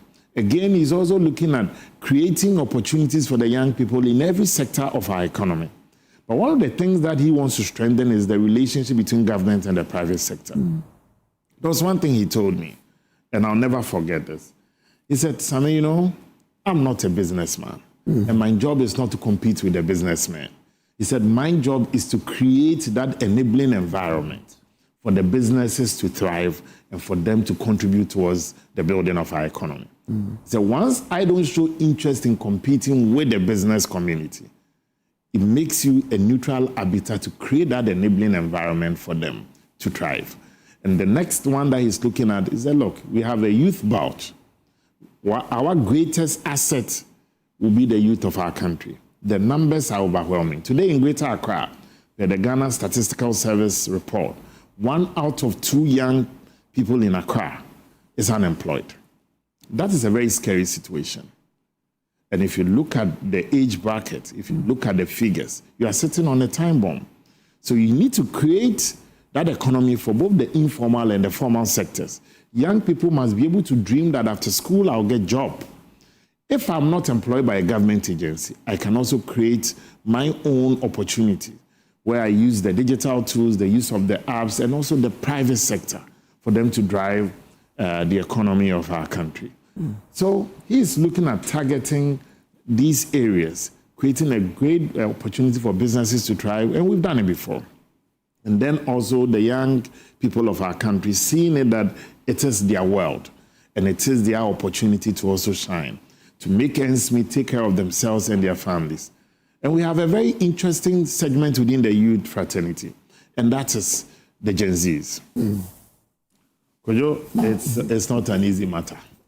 Not at all. Their thinking is different from you and I. And for them, it is not about ideological position. It is not about who founded the Dankwa Dombu Buzia tradition. It's about what attracts them and what will influence their decision today. But then they have needs. What attracts them? How do they see themselves in the next 2, 3, 4, 5 years? Government policies must shape and guide them towards this destination. And that is one area that in the coming days, when Dr. Bawumia sits down to have chats with some of you, he will speak to it. I saw a video of him over the weekend. I think they had gone to an event and he was bowing to some elders. He bowed to a hajia. I think she should be a hajia, like a woman. Is that how, is it for the cameras or actually he is that humble? And I also will repeat one thing he told me. He said, with me, what you see is what you get. That's why I said during the primaries, the campaign, that he doesn't fake. He's a people's person. Okay. He's modest and a lovely guy. He doesn't have to pretend to you to like him. He sees you, Kojo, my brother, how is it going? This is somebody that you don't have to meet him 2, 3 times to like him. You don't even need to meet him to like him. Just seeing him from afar looks admirable. And I love his sense of empathy. There's somebody who has adopted the leprosarium at Wager. as part of his own immediate family. And so he's compassionate and he feels for people. So when you see him bowing and greeting and all that, it is not fake, because the person is not a vice president. It's not his superior and all. But he gives respect to all manner of persons and he doesn't discriminate.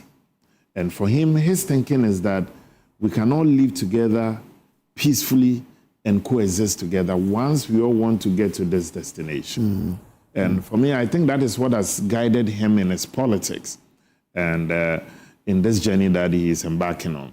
And sometimes that's why it hurts that people will judge somebody not by the content of his character, but by his religious affiliation. That, I think, is a low moment in our nation's democratic credentials. Very low moment. When you and I board a plane, we never ask of the religious persuasion of the pilot. No.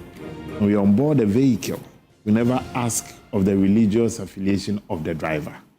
When we're going to buy food to eat, we never ask which tribe that the caterer is from. But when it comes to electing leader of our nation, they said, then let's situate it in the context of religion. That, for me, it will be against even the guiding principles of our forefathers. That is, they believe that we're all created equal and that all Ghanaians have an inherent duty to contribute towards the building of our nation. And that, for me, is one sad area when it comes to, the campaigning. Okay. And it's strange that sometimes the people who even say, oh, but he is a Muslim, they are supposed to be Christians, but I've never seen them attend any church before. There's not a single picture of them attending a church service, but it's a politics of convenience. I think Bawumia will make a fine president because he has history on his side. He cannot fail because he has seen a lot. He has seen surprises. He has seen disappointment. He has seen policies work. He has seen policies fail. And so, guided by this cocktail of issues, he's better placed to help move the nation beyond 2029. Okay. All right. I'm grateful to you for coming this morning. Thank you, Kojo. And it's always a pleasure. Always a pleasure meeting you. Sammy Auko Esquire. Maybe I'm right to add the Esquire. Yes, sir. Honorable Member of Parliament for Ekwapim North. Ekwapim North. That's right. Okay. And the former CEO of NLA. One day I'll plead with him to bring an AstroTurf to Hunter West. He has too many in his place. I have one. Oh, you have one? Just one? Just one. And that one is very beautiful. The one I saw. It's just that one that I was accused by, Okay. All right, okay. All right. Thank you very much. We'll end it here. We'll be taking Thank you very much. But there's more for you here on the show. Do stay with us.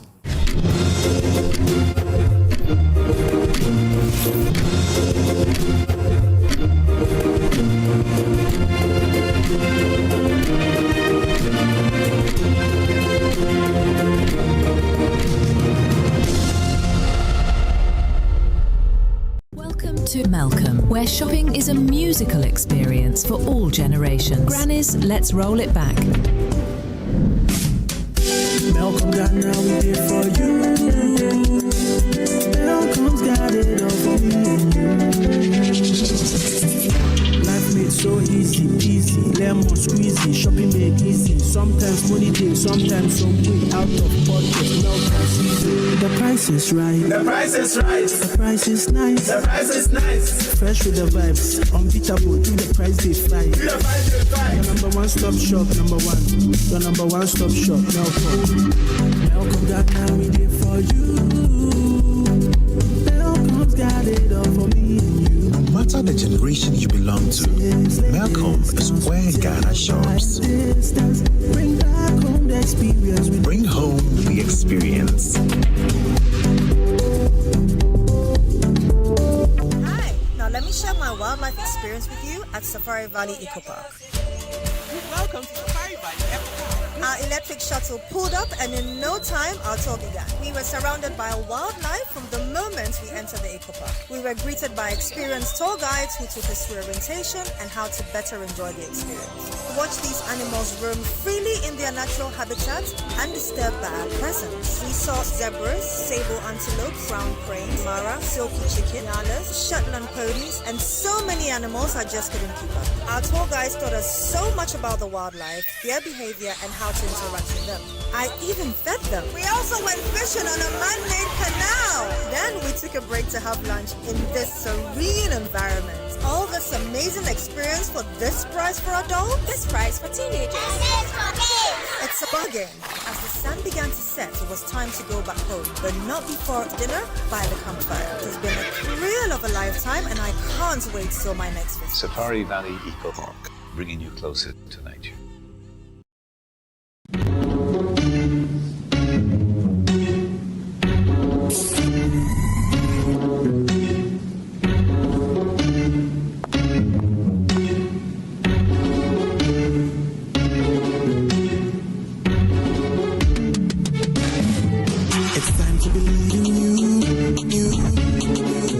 Changing, so should you. If you're dreaming, don't stay afraid. I'm in the valleys. Keep your head up high. Dare to dream with Puma drinks. Yeah, believe it, you can achieve. Oh yeah, clap your hands for the whole new vibe. Make me set the bliss. Oh yeah, come alive. Let me hear you.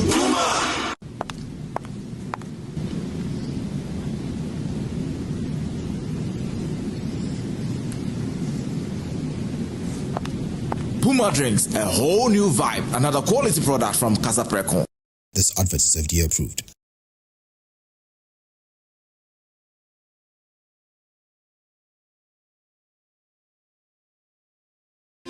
Another week is here on the greatest of all time show. My name is Giovanni Clip, and tonight we're bringing you talent. Contestant number one, let's bring Baby Girl. Let's bring. He did it for you. Oh, there is a leakage. Where's the plumber? For quality and durability, insist on Syntex pipes. If you want quality, this be where you belong. Strong, tough, and reliable. Your perfect match to your trusted Syntex pipe. Syntex pipe, it dey carry water, no wahala. Syntex pipe, it dey make water dey flow. Syntex, and you're strong, and you're tough.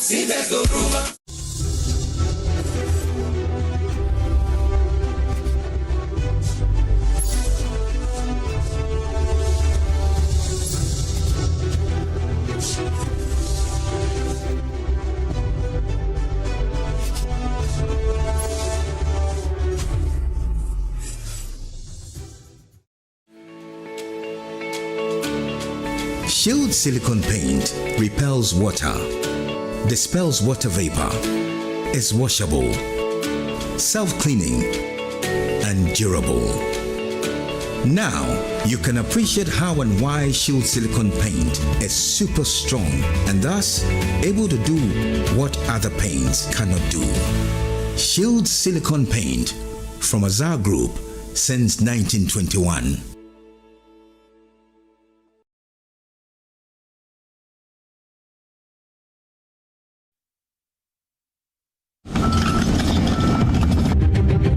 We were just shocked because it had not happened before for anybody with the courage to come in with excavators with the aim of coming to mine. It was unheard of. Yeah, press conference against Akonta mining. It is so kase enyo no a na yentro ema ne microphone bi crampo ebebetu tutu wa ha ema bi kan ye weka baako ema ne car crampo no eja to ne ka mu ese. There was invasion. The whole world knew it. The reports were there. The investigation revealed it. The CID had all the report. Guess what happened? It was shelved. Why was it shelved? It was shelved because there was no political will. We shouldn't rely on the kind of money that we will get in a day, and tomorrow we cannot guarantee that same money, because the gold, once you extract it, the soil or the vegetation is gone.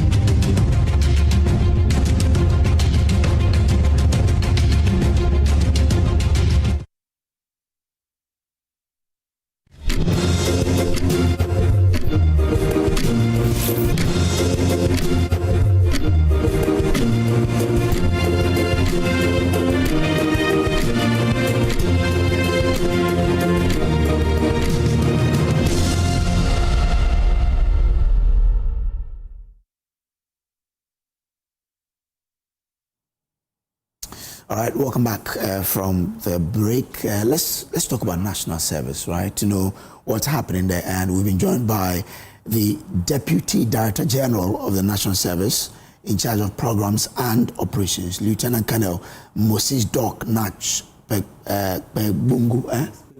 Pengu. Ah, that's it. Okay, so Pengu. Pengu. Okay, that's it. That's it. I love the name Pengu. Thank you. What does it mean? It means strength. Strength. Yes. Ah, that's why you're a Lieutenant Colonel.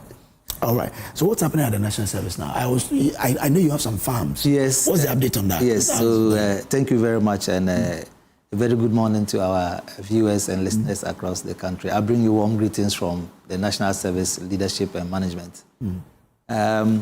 We have about 14 farms across the country. You know, we have 16 regions in this country, but we have 14 farms across the country. And all these farms are not just centered in one region. They are cut across various regions. For instance, like in Savannah, we have about 2 farms there, even though it's just one region. Oh, okay. But we have about 2 farms in Savannah. I think if even 3, if we add that of the tomato that we are doing in Yape, it makes it 3. You're cultivating tomato. Cultivating tomato. Okay. Yes, and then we have a maize farm in Damango, and then another maize farm at Kwalbi, which is also on the way going to Salaga. Okay. So that's just an example. We have farms in Upper East, Navrongo. We have Ashanti region. One of the biggest farms that we have is in Agogo, the Komoru Enclave, which is about 20,000 acres that we are cultivating in that enclave. We also have farms in the central region, that is around the Commander area. We have farms in the northern region, Karega. We have farms in the northeast, which is the Janga farm. We also have farms in the Volta region, Butia. Then you should be making some good money from farming. Yes, we are. We are not. You know, National Service is not a profit organization, though. But we just need to.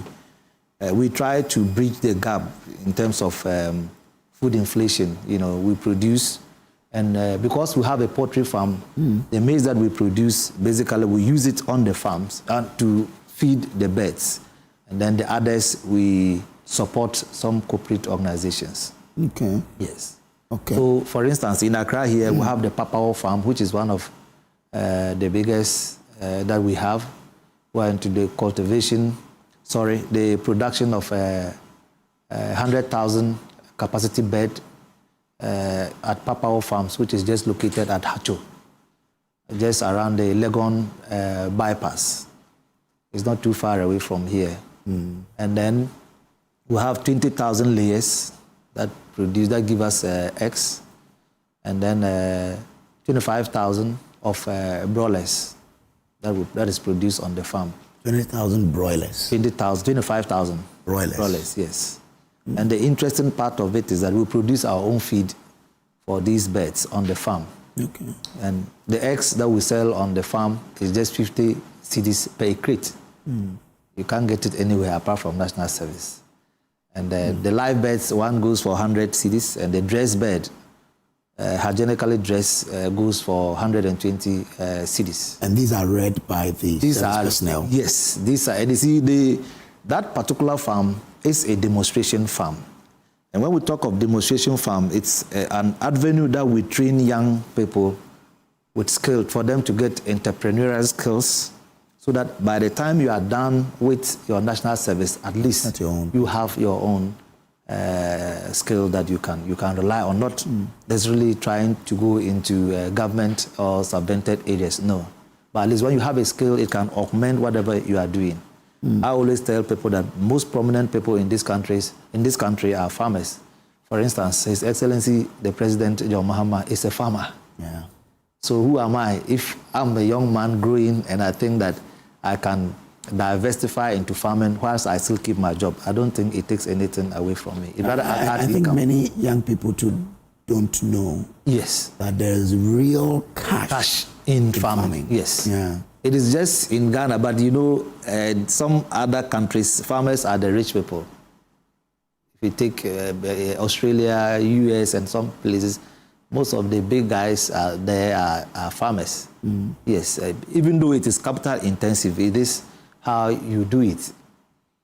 I go to the farm almost every day.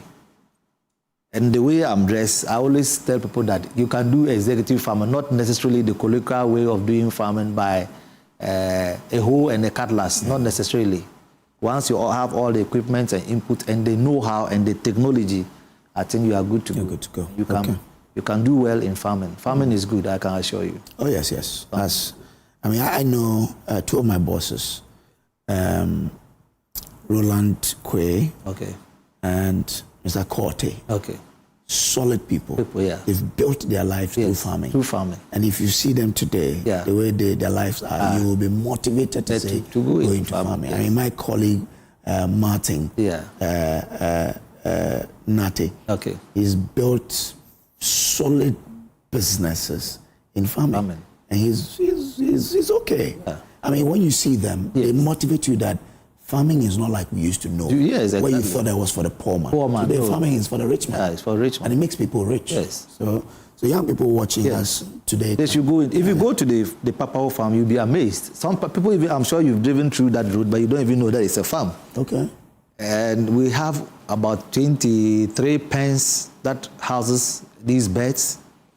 We'll be able to put up a solar system that supports electricity situation. We have boreholes there. That also augments the water situation. We are building 100,000 processing plant that will produce about 500 birds in an hour or per hour. So every hour, you'll be able to process about 500 birds. Okay, all right. Because more often than not, the smell around the farm associated with poultry and other animals that we have there. We've taken the initiative to construct a biogas system on the farm. Okay. And they are of two categories. One takes care of the fecal matter of the pigs, and then the other takes care of that of the birds, at least, so that we take up the smell. Okay. And then, interestingly, the process or the waste that we produce from from the biogas is used as gas for cooking. We give the national service persons meals on the farm. Okay. So we use the gas to produce the food for cooking. And we use the processed fecal matter as liquid fertilizer. Oh. Yes, so it's a whole value chain. It's a cycle. On the farm. Okay, very beautiful. Yes. What was the latest on postings as well? Very well. As you may know, we are done with the tertiary institutions now. I'm sure we have some who are here undertaking their national service. Just about a few weeks ago, we were through with that of the nurses. And the mainstream one will be done in next month. At the moment, we are yet to release that of the teacher training colleges, those who just either will release it today or tomorrow. I'm very hopeful about that. We are done with everything. So we are waiting to release the postings today. Hopefully, I'm very optimistic that we'll release it today. And then we'll now wait for the mainstream nurses, and then it will culminate into the tertiary institutions again. Yes, so national service calendar, right from December, January, it goes like that till the next year again. So at the moment, that is where we have reached with the postings. What happened to the university graduate? Yes. Who bought pin codes for 40 cedis? Yes. And were also asked to repurchase for 40 cedis without their initial 40 cedis being given to them? Yes. So I think, we have the data, those who applied initially, because we had issues with the system. It was difficult for them to be migrated from that old system into the new system. So I remember my Director-General instructed that all those who paid for the PIN codes, their money should be refunded to them. Yes, so I think there's a procedure that their money should be refunded to them. Yes, National Service is not interested in taking their monies. We'll give when would the refund happen? We are interested in that. I can't tell. Maybe I have to discuss with her and then the technical team at the head office. Okay. Yes, I'm not privy to that information currently. Okay. Yeah. All right. What's the latest on the military training? Very well. For service personnel? Yes. During the postings, about 12,472 individuals expressed interest in undertaking the basic military training. This basic military training is going to last for 6 weeks. That is why it's basic, because in any form of military training, 6 weeks is just nothing. It's just preliminary stages, introduction, fundamentals, But this is going to be basic military training. However, the essence of the military training is to inculcate patriotism, loyalty, nationalistic attitude towards these young men and women. So they will undergo medical examination, and all those who are qualified by the Ghana Armed Forces medical standard will undertake the training. We need to be mindful that people don't just express interest in undertaking military training, then you just zoom all of them to go into. If you don't know the person's health status, you might be recording a lot of casualties, and that is not what we want. Okay. So those who are currently doing their national service, they are going to be used as a pilot program. And they are about 12,000, but the target is 10,000, simply because we know it's not everybody who will be able to go. Medically fit. Yes, so that is what we are preparing them for. We've posted them, yes. So what will happen is that when it's time for the training, you are recalled for the medical examination, then you go for the training for 6 weeks, and then you return to wherever you were posted before you complete your national service. Okay. And because this is a pilot program, once it becomes a success, the subsequent ones will be mandatory. So once you are done, or you are done with tertiary institution or tertiary education, and then you don't need to express interest. But once you are examined and you are medically fit, you have to undergo the military training. You see, I always tell people that we are surrounded by a lot of countries that are in turmoil. The attitude of the Ghanaian out there needs to be changed.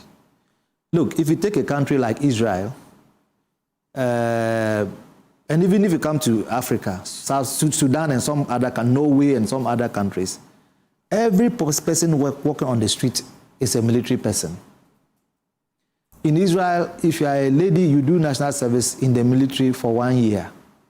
Men do it for 2 years.